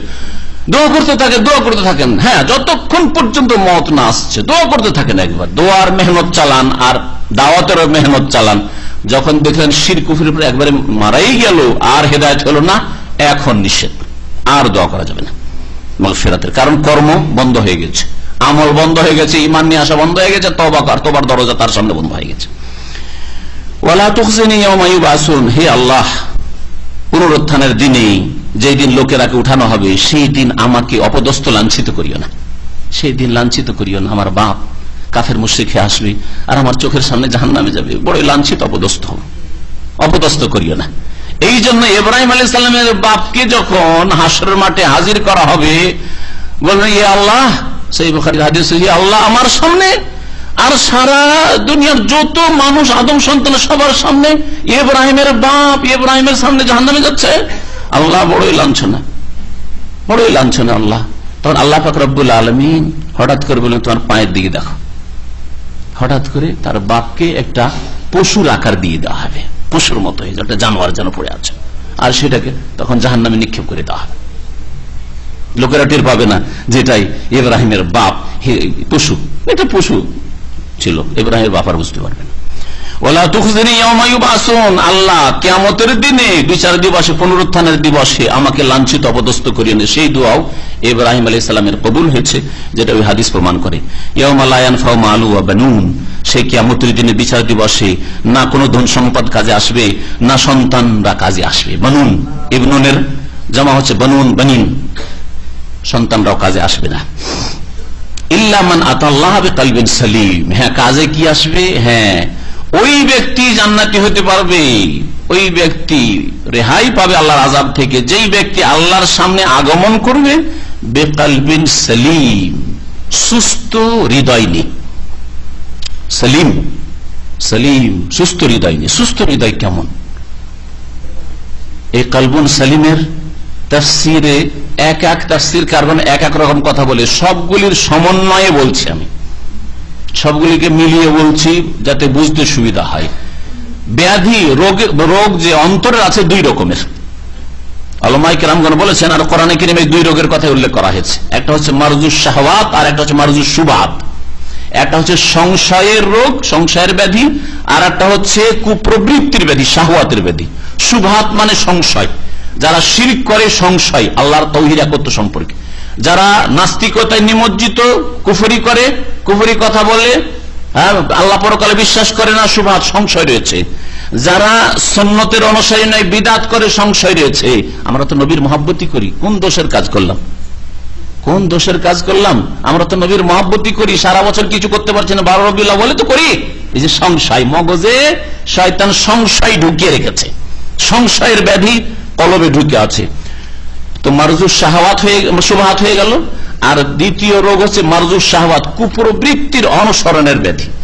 শাহওয়াত মানে মনের চাহিদা মিটাইতে হবে, মনের চাহিদা মিটানোর জন্য হারাম খাওয়া, হারাম উপার্জন করা, হারাম দেখা, হারাম ভোগ করা, খুন করা, জেনা, ব্যভিচার, মদপান, সুদ, ঘুষ, জুলম, অত্যাচার, সবকিছু কিসের কারণে হয়? কিসের কারণে হয়? কুপ্রবৃত্তির অনুসারে, দুনিয়ার চাহিদা মিটার, আমার চাহিদাতে ব্যাঘাত ঘটিয়েছে, তাই এই অন্যায় কাজ হইল আমার দ্বারা, তাই না? আল্লাহ হেফাজত করে। যারা অন্যায় কাজ করে এরকমই না হয়, এইরকমই ফরজ ওয়াজিব ত্যাগ করা কি জন্য হয়? কুপ্রবৃত্তির অনুসারে। নামাজ পড়ে না, নামাজ পড়ে না কি জন্য? ঘুমটা প্রিয়, ঘুমটা প্রিয়, শরীরের আরামটা তার কাছে প্রিয়, শরীরের চাহিদা মিটাতে গিয়ে এই কুপ্রবৃত্তির অনুসরণ করে দিয়ে গিয়ে 5 ওয়াক্ত নামাজ পড়েন। আর একদল যারা পরকালে বিশ্বাসী না, নামাজে বিশ্বাসী, নামাজ পড়েন, ওটা হচ্ছে সংশয়ের ব্যাধি, কুফরির ব্যাধি, ওটা সংশয়ের ব্যাধি। তো যতগুলি পাপ পৃথিবীতে হচ্ছে, শিরকের পাপ হোক আর বিদআতের পাপ হোক, যেই দুটি পাপ হয় কিসের কারণে? সংশয়ের রোগের কারণে, অন্তরে সংশয়ের রোগ রয়েছে। আর বাকি যতগুলি ফরজ ওয়াজিব ছাড়া হোক অথবা হারাম গুনহার কাজ করা হোক, নিষিদ্ধ কাজ করাই হোক, এগুলি কেন হয়? শাহওয়াতের ব্যাধির কারণে, কুপ্রবৃত্তির ব্যাধি অন্তর রয়েছে। মনের চাহিদা পূরণ করতে গিয়ে, শরীরের চাহিদা পূরণ করতে গিয়ে জেনায় লিপ্ত হইল, মদ পানে লিপ্ত হইল, জুয়া খেলায় লিপ্ত হইল, হারাম রুজি রোজগারে লিপ্ত হইল, বিভিন্ন রকমের পাপে জড়িয়ে পড়লো, ফরজ ওয়াজিব ছেড়ে দিল, শরীরের চাহিদা মিটাতে গিয়ে রোজা রাখলো না, রোজা রাখা কষ্ট লাগে, শরীরের চাহিদা মিটাতে গিয়ে এত টাকা খরচ করে হজ করতে পারবো না, হজ করলো না, শরীরের চাহিদা মিটাতে গিয়ে ধন সম্পদ এত টাকা চলে যাবে, যাকাতে দিল না, ইত্যাদি। যারা এই দুই রোগ থেকে মুক্ত অন্তর নিয়ে, সুস্থ অন্তর নিয়ে আল্লাহর সামনে হাজির হবে, তারাই শুধু জান্নাত পাবে। তাহলে শিরক করে গেলে জান্নাত পাওয়া যাবে না, বিদআতি অবস্থায় বিদআত করে মারা গেলে জান্নাত পেতে বাধা প্রাপ্ত হবে, চিরকালের জন্য প্রাপ্ত না হইলে কিছু কালের জন্য, দীর্ঘকালের জন্য জাহান্নামে যেতে আল্লাহ পাকের আযাব পেতে হবে। আর যদি বড় শিরক কুফরি পর্যন্ত সে বিদাত না পৌঁছে, এইরকমই কাবিরা গুনাহ করে গেলে চিরকালের জাহান্নামী যদি নাও হয় তো দীর্ঘকালের জাহান্নামী হবে, দীর্ঘকাল আল্লাহ পাকের আযাব ভুগবে। তারপরে যদি মুমিন মুসলিম হয় আর যদি তার ইসলামের প্রমাণ দিতে পারে 5 ওয়াক্ত নামাজের মাধ্যমে, তাওহীদের মাধ্যমে, বড় শিরক থেকে মুক্ত হওয়ার মাধ্যমে, তো কখনো জান্নাতে আসতে পারে। তা আল্লাহ পাক বলছেন যে সেই দিন না ধন সম্পদ কারো কাজে আসবে, না সন্তান সন্ততি কাজে আসবে, বরং কি কাজে আসবে? সুস্থ হৃদয়। সুস্থ হৃদয় দিয়ে আল্লাহর সামনে যে আসতে পারবে সেই ব্যক্তি জান্নাত পাবে। ওয়াউজলিফাতিল জান্নাতু লিল মুত্তাকিন, আর জান্নাতকে আল্লাহ ভীরুদের জন্য, যারা পাপমুক্ত গুনাহ থেকে বাঁচতে চায় তাদের জন্য নিকটবর্তী করা হবে। ওয়াউজলিফাত ওয়া বুররিজাতিল জাহিম লিল গাওয়িন, আর পথভ্রষ্টদের জন্য জাহান্নামকে উন্মোচিত করা হবে। বারাজা ইয়াবরুজু, বারাজা মানে প্রকাশ করা, জাহান্নামকে প্রকাশ করা হবে, হাজির করা হবে। নবী করিম সাল্লাল্লাহু আলাইহি ওয়াসাল্লাম হাদিসে রয়েছে যে হাশরের মাঠে জাহান্নামকে ফেরেশতারা নিয়ে আসবে। জাহান্নাম আসছে আর তার লাগাম থাকবে। কতগুলি লাগাম থাকবে? 70,000 জিমামিন, 70,000 লাগাম থাকবে। আর প্রত্যেকটি লাগামকে ধরে টেনে থাকবে জাহান্নামের তর্জনকে থামানোর জন্য আর ধরে রাখার জন্য। কতজন ফেরেশতা? এক এক লাগামে 70,000 ফেরেশতা। নবী করিম সাল্লাল্লাহু আলাইহি ওয়াসাল্লামের সহিহ হাদিসে রয়েছে। আইনাল জাব্বারুন আইনাল মুতাকাব্বিরুন, কোথায় অহংকারীরা, কোথায় দাম্ভিকরা, কোথায় বেদিনরা, কোথায় বেনামাজিরা, যাদের অহংকার ছিল যে নামাজ পড়ে কি হবে, যার কাজ কাম নেই সে নামাজ পড়ো, আমার কাজ কাম আছে, ব্যস্ততা আছে, কোথায় নামাজ পড়ার সময়? আইনাল জাব্বারুন মুতাকাব্বিরুন, কোথায়? জাহান্নামের গর্জন সেই দিন থাকবে। সেই দিন জাহান্নামকে প্রকাশ করা হবে। আল্লাহ পাক বলছেন কার জন্য? লিল গাওয়িন, গুমরাহ পথভ্রষ্টদের জন্য, যা আল্লাহ পাকের যে রাস্তা রাসূলুল্লাহ সাল্লাল্লাহু আলাইহি ওয়াসাল্লামের মাধ্যমে পাঠিয়েছেন সেই রাস্তাকে হারিয়ে দিয়েছে। ওয়াকিলা লাহুম, আর সেই সব লোকদেরকে বলা হবে আইনা মা কুনতুম তা'বুদুন, তোমরা কোথায় কিসের পূজা করতে? আইনা মা কুনতুম, কোথায় কিসের পূজা করতে তোমরা? আইনা মা কুনতুম তা'বুদুন, যে সবের তোমরা পূজা করতে সেগুলি কোথায়? এটা তাফসীর হতে পারে। আইনা কোথায়, মা কুনতুম মানে আল্লাযী কুনতুম তা'বুদুন, যে সবের তোমরা পূজা করতে, তোমাদের উপাস্য সেসব কোথায়? তোমাদের কাজকে রক্ষা করবে, ডেকে নিয়ে আসো। মিন দুনিল্লাহ, আল্লাহকে বাদ দিয়ে। হাল ইয়ানসুরুনাকুম, তারা কি তোমাদের সাহায্য করছে? আও ইয়ানতাসিরুন, নাকি তারা প্রতিশোধ নিতে পারবে, নিজের সাহায্য করতে পারবে? তোমাদের সাহায্য তো করতে পারলো, নিজের সাহায্য করুক, নিজেকে রক্ষা করুক দেখি। আল্লাহ পাক বলছেন ফাকুবকিবু ফিহা হুম ওয়াল গাবুন, সুতরাং ওই সব পাপিষ্ঠদেরকে সেই জাহান্নামে মুখের ভরে নিক্ষেপ করা হবে। কাবকাবা মানে হচ্ছে মুখের ভরে আছাড় দিয়ে গেলা, মুখের ভরে নিক্ষেপ করা হবে উপর করে। ওয়াল গাবুন, আর সমস্ত পথভ্রষ্টদেরকে, তাদেরকেও নিক্ষেপ করা হবে, আর সমস্ত পথভ্রষ্টদেরকে জাহান্নামে মুখের ভরে নিক্ষেপ করা হবে। এই কুবকিবু সম্পর্কে তাফসীরকারগণ বলছেন যেমন গুদামে মাল সামান রাখে, মালের উপর মাল, কার্টনের উপর কার্টন, সামানের উপর সামান, তাই না? ওই রকম ভাবে জাহান্নামে এই কাফের, মুশরিক, বেদিন, পাপিষ্ঠ, গুনাহগার, ফরজ ওয়াজিব তরককারী, হারাম কাবিরা গুনাহকারীদেরকে ওইভাবে মুখের ভরে আছাড় দিয়ে দিয়ে গুদাম, জাহান্নাম তাদের জন্য গুদাম হবে, আর এরা গুদামের সব মাল সামান জাহান্নামের ইন্ধন হবে। ওয়াকুদুহান নাস ওয়াল হিজারা, সেই জাহান্নামের ইন্ধন জ্বালানি, কাঠ লকড়ি থাকবে না, কয়লা থাকবে না, পেট্রোল গ্যাসও লাগবে না, মানুষই সেখানকার জ্বালানি হবে। আর পাথর জ্বলবে, যেসবের পূজা করেছে, যেসব মাটির পূজা করেছে, যেসব জায়গার পূজা করেছে, সেসব কো আল্লাহ পাক জ্বালাবেন। ওয়া জুনুদা ইবলিস আজমাউন, আর ইবলিস শয়তানের সমস্ত সেনাবাহিনীকেও নিক্ষেপ করা হবে জাহান্নামে। কালু, আর ওরা বলবে ওয়াহুম ফিহা ইয়াখতাসিমুন, ওই জাহান্নামে তারা পড়ে পড়ে বাদানুবাদ করতে থাকবে, আপসে তর্ক বিতর্কে জড়িয়ে পড়বে। তাল্লাহি ইন কুননা লাফি দালালিম মুবিন, আল্লাহর কসম করে বলছে। তাল্লাহ বিল্লাহ মানে আল্লাহর কসম যেমন হয়, ওয়াল্লাহ ওয়াও দিয়ে আল্লাহর কসম হয়, ওইরকম তাও হচ্ছে কসমের জন্য। তাল্লাহ আল্লাহর শপথ করে বলছে ইন কুননা লাফি দালালিম মুবিন, নিঃসন্দেহে, ইন এটা আসলে ছিল ইন্না ছিল, ইন মানে যদি নয়, এখানে ইন্নাহু মানে কথা হচ্ছে এই, নিঃসন্দেহে আমরা স্পষ্ট ভ্রষ্টতায় ছিলাম, বড়ই গুমরাহিতে দুনিয়ায় থেকেছি, 60-70 বছর 100 বছর বেঁচেছি, কিন্তু কোনো সংশোধন করিনি, আল্লাহকে চিনতে পারিনি, পরকাল সম্পর্কে জানিনি, কোনো ভালো কাজ করিনি, আমরা স্পষ্ট গুমরাহিতে ছিলাম, শিরক বিদআত করেছি। ইয নুসাউইকুম বিরাব্বিল আলামিন, কারণ আমরা তোমাদেরকে বিশ্বজাহানের প্রতিপালকের সমকক্ষ সমতুল্য করে ফেলেছিলাম। আল্লাহ পাক প্রতিপালক রোগ ভালো করতে পারেন, বাবারাও রোগ ভালো করে। আল্লাহ পাক রব্বুল আলামিন রিজিকের মালিক, বলছে দুর্গা লক্ষ্মী থেকে রিজিক আসে, ফসলে ফলন বাড়ে। হ্যাঁ, মাজারে চাদর চড়াইলে রিজিকে বরকত হয়, ওরসে গেলে দিন দুনিয়ার উন্নতি হয় তাদের। ইয নুসাউইকুম বিরাব্বিল আলামিন, রব্বুল আলামিনের সমকক্ষ করে দিয়েছে না, আল্লাহর হকগুলি তোমাদেরকে দিয়ে দিয়েছিলাম, তোমরাও জ্বলছো আমরাও জ্বলছি। তোমরা পথভ্রষ্ট করেছো, মুরব্বীরা বাতিল মুরব্বীরা পথভ্রষ্ট করেছে, তারাও জ্বলছে, আর তাদের সাথে তর্ক বিতর্ক করবে যে বড়ই অন্যায় কাজ করেছি। সাধারণ লোকেরা বলবে যে তোমাদেরকে আমরা মনে করছিলাম তোমরা পীরে কামেল, তোমরাই দাতা, তোমরাই দিতে পারো, তোমরাই রাজ্জাক, তোমরাই গরিব নওয়াজ, তোমরাই গৌসুল আজম, অথচ এসব কিছুই তোমরা আল্লাহর গোলাম, আমরা আল্লাহর গোলাম। আজকে বুঝতে পেরেছি। ওয়ামা আদাল্লানা ইল্লাল মুজরিমুন, আমাদেরকে পথভ্রষ্ট করেনি, একমাত্র পথভ্রষ্ট করেছে কারা? যারা পথভ্রষ্ট করেছে এরা হচ্ছে অপরাধী। এই যে আমাদের মুরব্বীরা গোমরাহ করেছে, এরা হচ্ছে অপরাধী, মুজরিমুন, এরা অপরাধী। সেই দিন বুঝতে পারবে যে বিদাতি মোল্লা অপরাধী। আজকে বুঝতে পারে না, আজকে অন্ধভক্ত। আমাদের ভুল ধরে নিল, আমাদের হুজুরের ভুল ধরে নিল। আরে হুজুরের ভুল ধরার উদ্দেশ্য না, আপনাকে জাহান্নাম থেকে রক্ষা করার উদ্দেশ্য। হুজুরের সাথে আমার এক পয়সার কোন ইখতিলাফ নেই, একটা পয়সা নিয়েও কোনো সময় দ্বন্দ্ব হয়নি, কোন দ্বন্দ্ব। আল্লাহ পাক সকলকে হেদায়েত করুক, আপনাকেও হেদায়েত করুক, আমাকে আল্লাহ হেদায়েত করুক, আর আপনার হুজুর যারা গুমরাহ করছে তাদেরকে আল্লাহ পাক হেদায়েত করুক যদি বেঁচে থাকে। ফামালানা মিন শাফিঈন, হায় আজকে আমাদের কোনো সুপারিশকারী নেই। বুঝা গেল মুশরিকদের জন্য, যারা শিরক করে মারা যাবে তাদের কোনো সুপারিশ হবে না। ওয়ালা সাদিকিন হামিম, আর কোন অন্তরঙ্গ বন্ধু আমাদের নেই। ফালাউ আন্না লানা কাররাহ, যদি আমাদের একবার প্রত্যাবর্তন হইতো, আমাদের দুনিয়া একবার ফিরিয়ে দেওয়া হইতো, চান্স দেওয়া হইতো, ফানাকুনা মিনাল মুমিনিন, তাহলে আমরা মুমিন, ইমানদার, ধার্মিক হয়ে যেতাম, ভালো মানুষ হয়ে যেতাম। আকাঙ্ক্ষা করবে, আল্লাহর সামনে দরখাস্ত করবে। দরখাস্ত কয়েক জায়গায় হবে।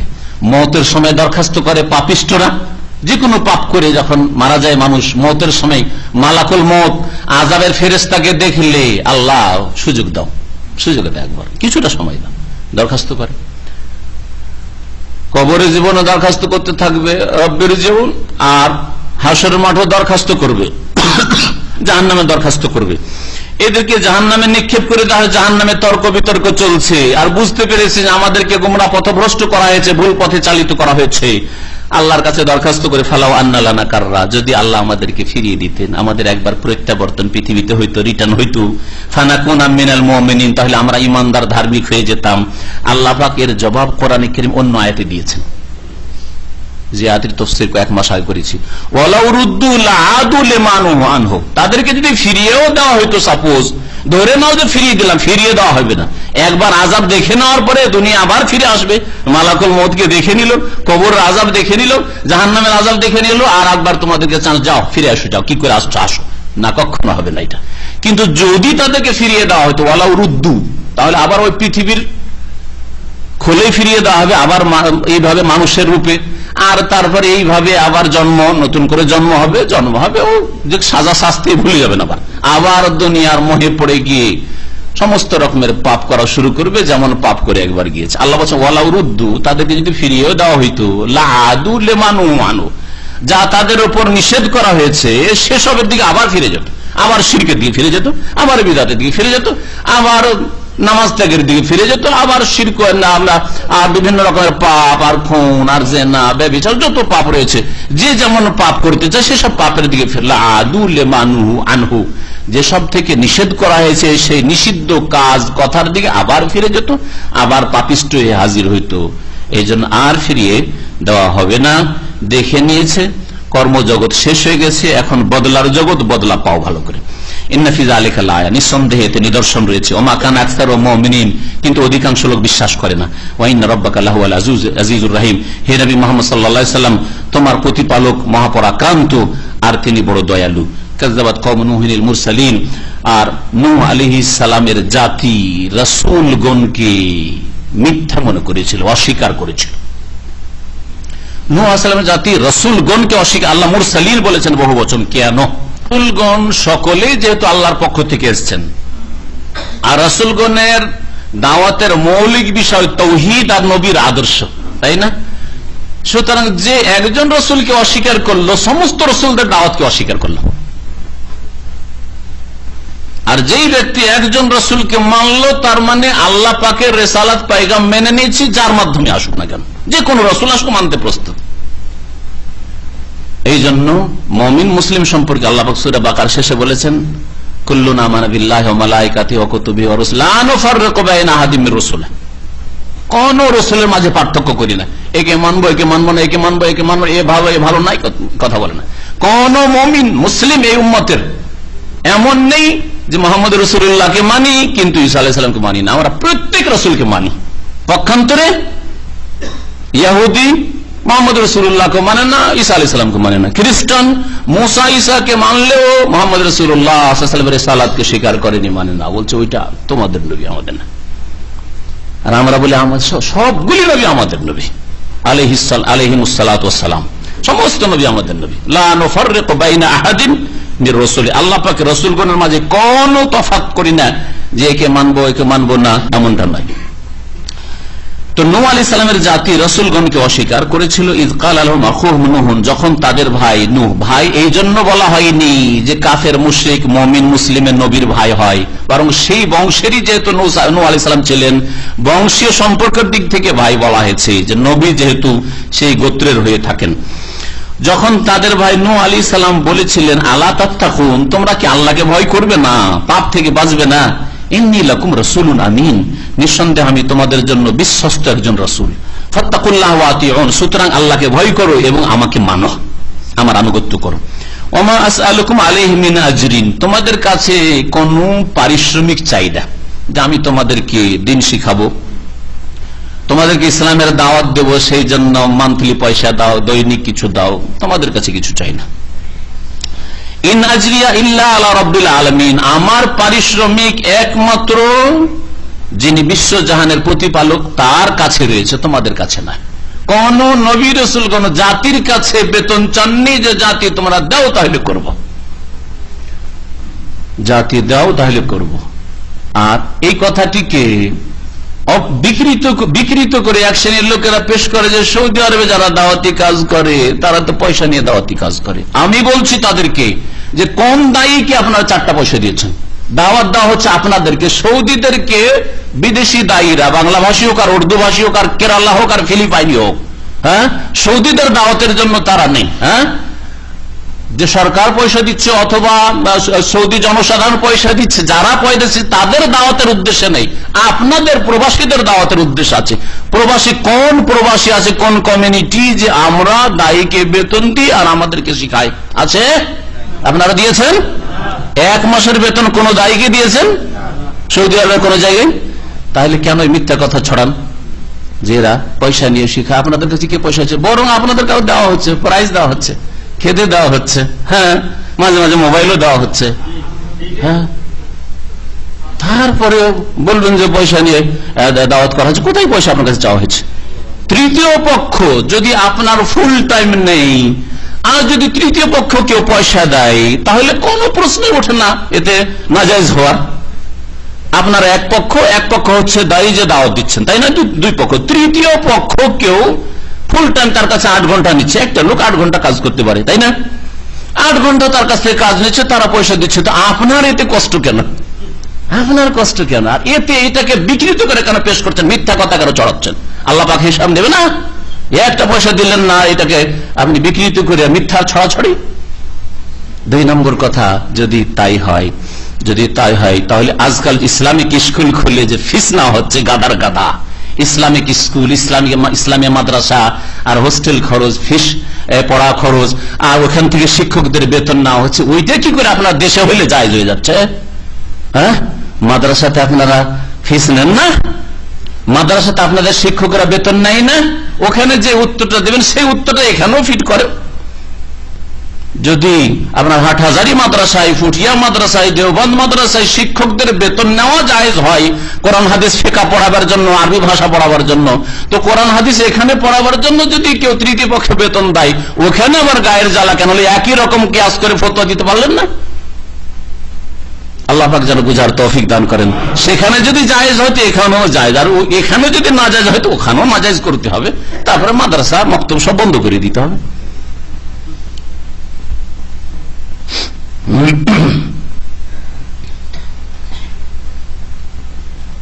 আল্লাহ পাক রব্বুল আলামিন ইরশাদ করেছেন যে নূহ আলাইহিস সালাম বলেন ফাত্তাকুল্লাহ ওয়া আতিউন, সুতরাং তোমরা আল্লাহকে ভয় করো এবং আমাকে মানো। দুইবার করে তাগিদের জন্য বলেছেন, অথবা দুটি বিষয় প্রসঙ্গে বলেছেন যে আমি যেহেতু বিশ্বস্ত রাসূল, সুতরাং আমাকে মানো, আল্লাহকে ভয় করো। আর আমি যেহেতু তোমাদের কাছে একটা পয়সাও চাই না, সুতরাং আল্লাহকে ভয় করো, আমার কথা মানো। কালু, তখন তারা উত্তরে বলেছিল নূহ আলাইহিস সালামের জাতি, আনুমিনু লাকা, তোমাকে কি করে বিশ্বাস করব, তোমার প্রতি কি করে ঈমান নিয়ে আসবো, ওয়াত্তাবাকাল আরজালুন, অথচ তোমার অনুসরণ করে নিচু শ্রেণীর মানুষরা, তোমাকে নিচু শ্রেণীর মানুষ বিশ্বাস করে, তারা তোমার আশেপাশে বসে, তুমি তাদের সাথে বসো, আমরা কি করে তাদের সাথে বসতে পারি? এটা হইতে পারে না। হ্যাঁ, এক শর্তে মানতে পারি যে এগুলোকে তাড়িয়ে দাও, তাহলে আমরা সম্ভ্রান্ত মানুষ, আমরা সমাজের অধিপতি, আমরা তখন বসতে পারি। আর এইসব গরিব দুঃখী আর এইসব ফকির ফুটপাতিয়া খেতে পায় না, এদের সাথে আমরা কি করে বসতে পারি? এই রকমের যে চিন্তাধারা আমাদের মুসলিম সমাজের শিক্ষিত লোকদের থাকে, যে আমি যেহেতু প্রফেসর, আমি যেহেতু লেকচারার, আমি যেহেতু ইঞ্জিনিয়ার, আমি যেহেতু ডাক্তার, আমি যেহেতু মাসে 10-20-30 হাজার রিয়াল ইনকাম করি, সুতরাং 300 টাকা 400 টাকা 500 টাকাওয়ালা ক্লিনারদের আলোচনা যেখানে শেখ করেন ওইখানে কি করে বসবো, আর এই মেঝেতে কি করে বসবে? হ্যাঁ, আমাদের জন্য স্পেশাল যদি একটা কোর্স করা হয়, একবারে 4 টেবিল আর একবারে স্পেশাল হলে, হ্যাঁ, তাহলে আমরা বসবো। তাহলে এই চরিত্রটা কি নূহ আলাইহিস সালামের জাতির চরিত্র নয়? অবশ্যই চরিত্র। এইরকম যে সামান্য মন মানসিকতা থাকে, ইসলামী সেন্টার শিক্ষিত লোকদের সাথে বসা আমাদের পক্ষে সম্ভব। আমাদের যে স্পেশাল কোর্স, কোন এক সেন্টারে কিছু দিনী ভাইরা ডাক্তার আর ইঞ্জিনিয়ারদের কোর্স খুলেছেন, আমি এর বিরোধী। আমি কখনো এটা করবো না যে শুধু আমার ক্লাসে ডাক্তার ইঞ্জিনিয়ার এসে পড়বে আর গরিব বসতে পারবে না। এটা আমার যদি ক্ষমতায় থাকে আমি এই কাজ জীবনে করবো না। ইমাম বুখারী রহমতুল্লাহ আলাইহি সেই যুগের শাসক বলেছিল, আমার বাচ্চাদেরকে স্পেশাল পড়িয়ে যেতে হবে। আমার ঘরে আসবেন, রাজদরবার রাজ প্যালেসে এসে আপনি আরামে পড়াবেন, যা কিছু চান, কিন্তু আপনার কাছে গরিব ইয়াতীমগুলো পড়াশোনা করছে, হাদিস পড়ছে, বুখারী পড়তে আমার বাচ্চারা, রাজার বাচ্চারা, মন্ত্রীর বাচ্চারা যাবে, এটা হবে না। বুঝলেন না, আমার দ্বারা হবে না। আমি রাসূলুল্লাহ সাল্লাল্লাহু আলাইহি ওয়াসাল্লামের হাদিসের অবমাননা করতে রাজদরবারে গিয়ে পড়াবো না। আপনার ছেলেটা যদি পড়াইতে হয় তো পাঠিয়ে দেন, এই গরিবদের মাঝে এসে বসবে আর আমার দর্শ করবে, আমার দর্শে এরা শরীক হবে। কখনো রাজি হয়নি। এটা হচ্ছে সালাফে সালেহিনের আদর্শ। সুতরাং আমি এই বিষয়ে কখনো একমত নই যে আগামীকালকে কেউ বলবে ইসলামিক সেন্টারের হলে এসে শুধু ডাক্তার ইঞ্জিনিয়ার একটা কোর্স, কখনো না। ডাক্তার ইঞ্জিনিয়ারকে যদি দিন শিখতে হয় তাহলে আল্লাহর রাস্তে আসুক, দিন শিখা তার জন্য ফরজ, যেমন একটা ক্লিনারের জন্য ফরজ, যেমন আমার জন্য ফরজ, প্রত্যেকের উপর ফরজ।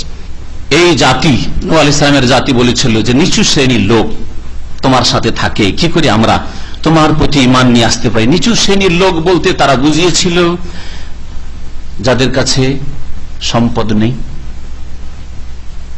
যাদের শরীরে ভালো বস্ত্র নেই, হ্যাঁ, তারপরে বুঝিয়েছিল যারা ওই হীন পেশাগুলি করে, ছোট কাজ আমাদের সমাজে যেমন এখনো ওই জাহিলিয়াতে এখন আমাদের সমাজে কিন্তু আছে।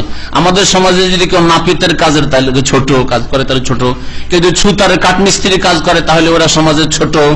যদি কেউ ধোপার কাজ করে, কাপড় ধোয়া কাজ করে, তাহলে এরা ছোট, আমাদের নিচু শ্রেণীর লোক। এরা হচ্ছে ইতর ধরনের, যেমন হিন্দুদের মধ্যে এই হিন্দুদের সভ্যতা আমাদের মুসলিম সমাজে ভারত, বাংলাদেশ, পাকিস্তানে চলে আসছে। সুতরাং মনে করা হয় যে যারা ডোমের কাজ, মেথরের কাজ করে, পেশাব পায়খানা করে, ক্লিন কাজ করে, তারা ছোট। সুতরাং তাদের সাথে আমাদের আদান প্রদান, বিবাহ শাদী, চলাফেরা, লেনদেন ওগুলো হবে না। আমরা সৈয়দ, আমরা হচ্ছি চৌধুরী, আমরা হচ্ছি ভুইয়া, আমরা হচ্ছি অমক পরিবার সিদ্দিকী, আমরা হচ্ছে অমক ফারুকি। সুতরাং আমাদের সম্পর্ক, আমাদের আত্মীয়তা আলাদা। আর এরা হচ্ছে নিচু শ্রেণীর লোক, এরা অমুক পেশা করতো, সুতরাং ওদের সাথে আমাদের লেনদেন, আত্মীয়তা নেই। এগুলো হচ্ছে ওই জাহিলিয়াতের যুগের চরিত্র, যা চলে আসছে নূহ আলাইহিস সালামের যুগ থেকে। নূহ আলাইহিস সালাম জবাবে কি বলেছিলেন? বলেছিলেন যে ঠিক আছে, তাহলে ওই নিচু শ্রেণীর লোকদেরকে যখন দাওয়াত দিব তখন তোমরা আসে না, তোমাদের জন্য স্পেশাল একটা কোর্স করে দিচ্ছি। বলেছিলেন কি? বলেননি, বলেছেন কালা। নূহ আলাইহিস সালাম বলেন ওমা ইলমি বিমা কানু ইয়ামালুন, আমি জানি না যে তারা কি কাজকর্ম করে, কে ছুতার আর কে ডোম কে মেথর, ওইসব আমি জানি না, আমার জানার প্রয়োজন করে না, কে কি করে না করে ওইসব দেখা দেখি নেই। ইন হিসাবহুম ইল্লা আলা রব্বি, তাদের হিসাব তো আমার রবের কাছে রয়েছে, তাদের হিসাব আল্লাহ পাক রব্বুল লাউ তাশউরুন, যদি তোমরা এটাকে অনুধাবন করতে। ওমা আনা বিতারিদিল মুমিনিন, আর তোমরা যে বলছো যে এইসব লোকদেরকে তাড়িয়ে দাও তোমার মজলিস থেকে, তাহলে আমরা আসবো ইসলাম গ্রহণ করব, এটা মানা হবে না। ওমা আনা বিতারিদিল মুমিনিন, ঈমানদারদেরকে আমি কখনো তাড়িয়ে দিতে পারি না। যারা আমার প্রতি বিশ্বাস করেছে, দিন শিখতেছে, আমার পাশে বসতে চাই, আর উঠিয়ে দেব আর আপনি এসে কথা বলবেন, এটা হতে পারে না, এটা হতে পারে না। সুতরাং একজন আলেমের কাছে যদি ধরেন গরিব বসে আছে, মাসলা মাসাল জিজ্ঞেস করছে, আর একজন আমরা চুমড়া এসছে, না এদেরকে উঠিয়ে দেন, না উঠিয়ে দেওয়া হবে না। ঠিক আছে, আপনার প্রয়োজন আছে, এদের প্রয়োজন শেষ হয়ে যাক, এদের মাসলা মাসাইল জানার প্রয়োজন আছে, এটা শেষ হয়ে যাক, এদের জানা হবে, বাইরে বসেন, জানা হবে তখন আপনি আসেন। কিন্তু গরিবকে উঠিয়ে দিয়ে আপনাকে দিনের মাসলা বলতে হবে আর উত্তর দিতে হবে, এটা কোরআন বলছে না। ওমা আনা বিতারিদিল মুমিন, মুমিনদেরকে আমি তাড়িয়ে দিতে পারি না। ইন আনা ইল্লা নাযীরুম মুবিন, আমি তো একজন স্পষ্ট সতর্ককারী মাত্র। কে ছোট কাজ করে, কে বড় কাজ করে, এসব আমার হিসাব নিকাশ নেওয়া কাজ নয়। কালু, যখন দীর্ঘদিন নূহ আলাইহিস সালাম জাতিকে দাওয়াত দিলেন, কতদিন দাওয়াত দিয়েছিলেন?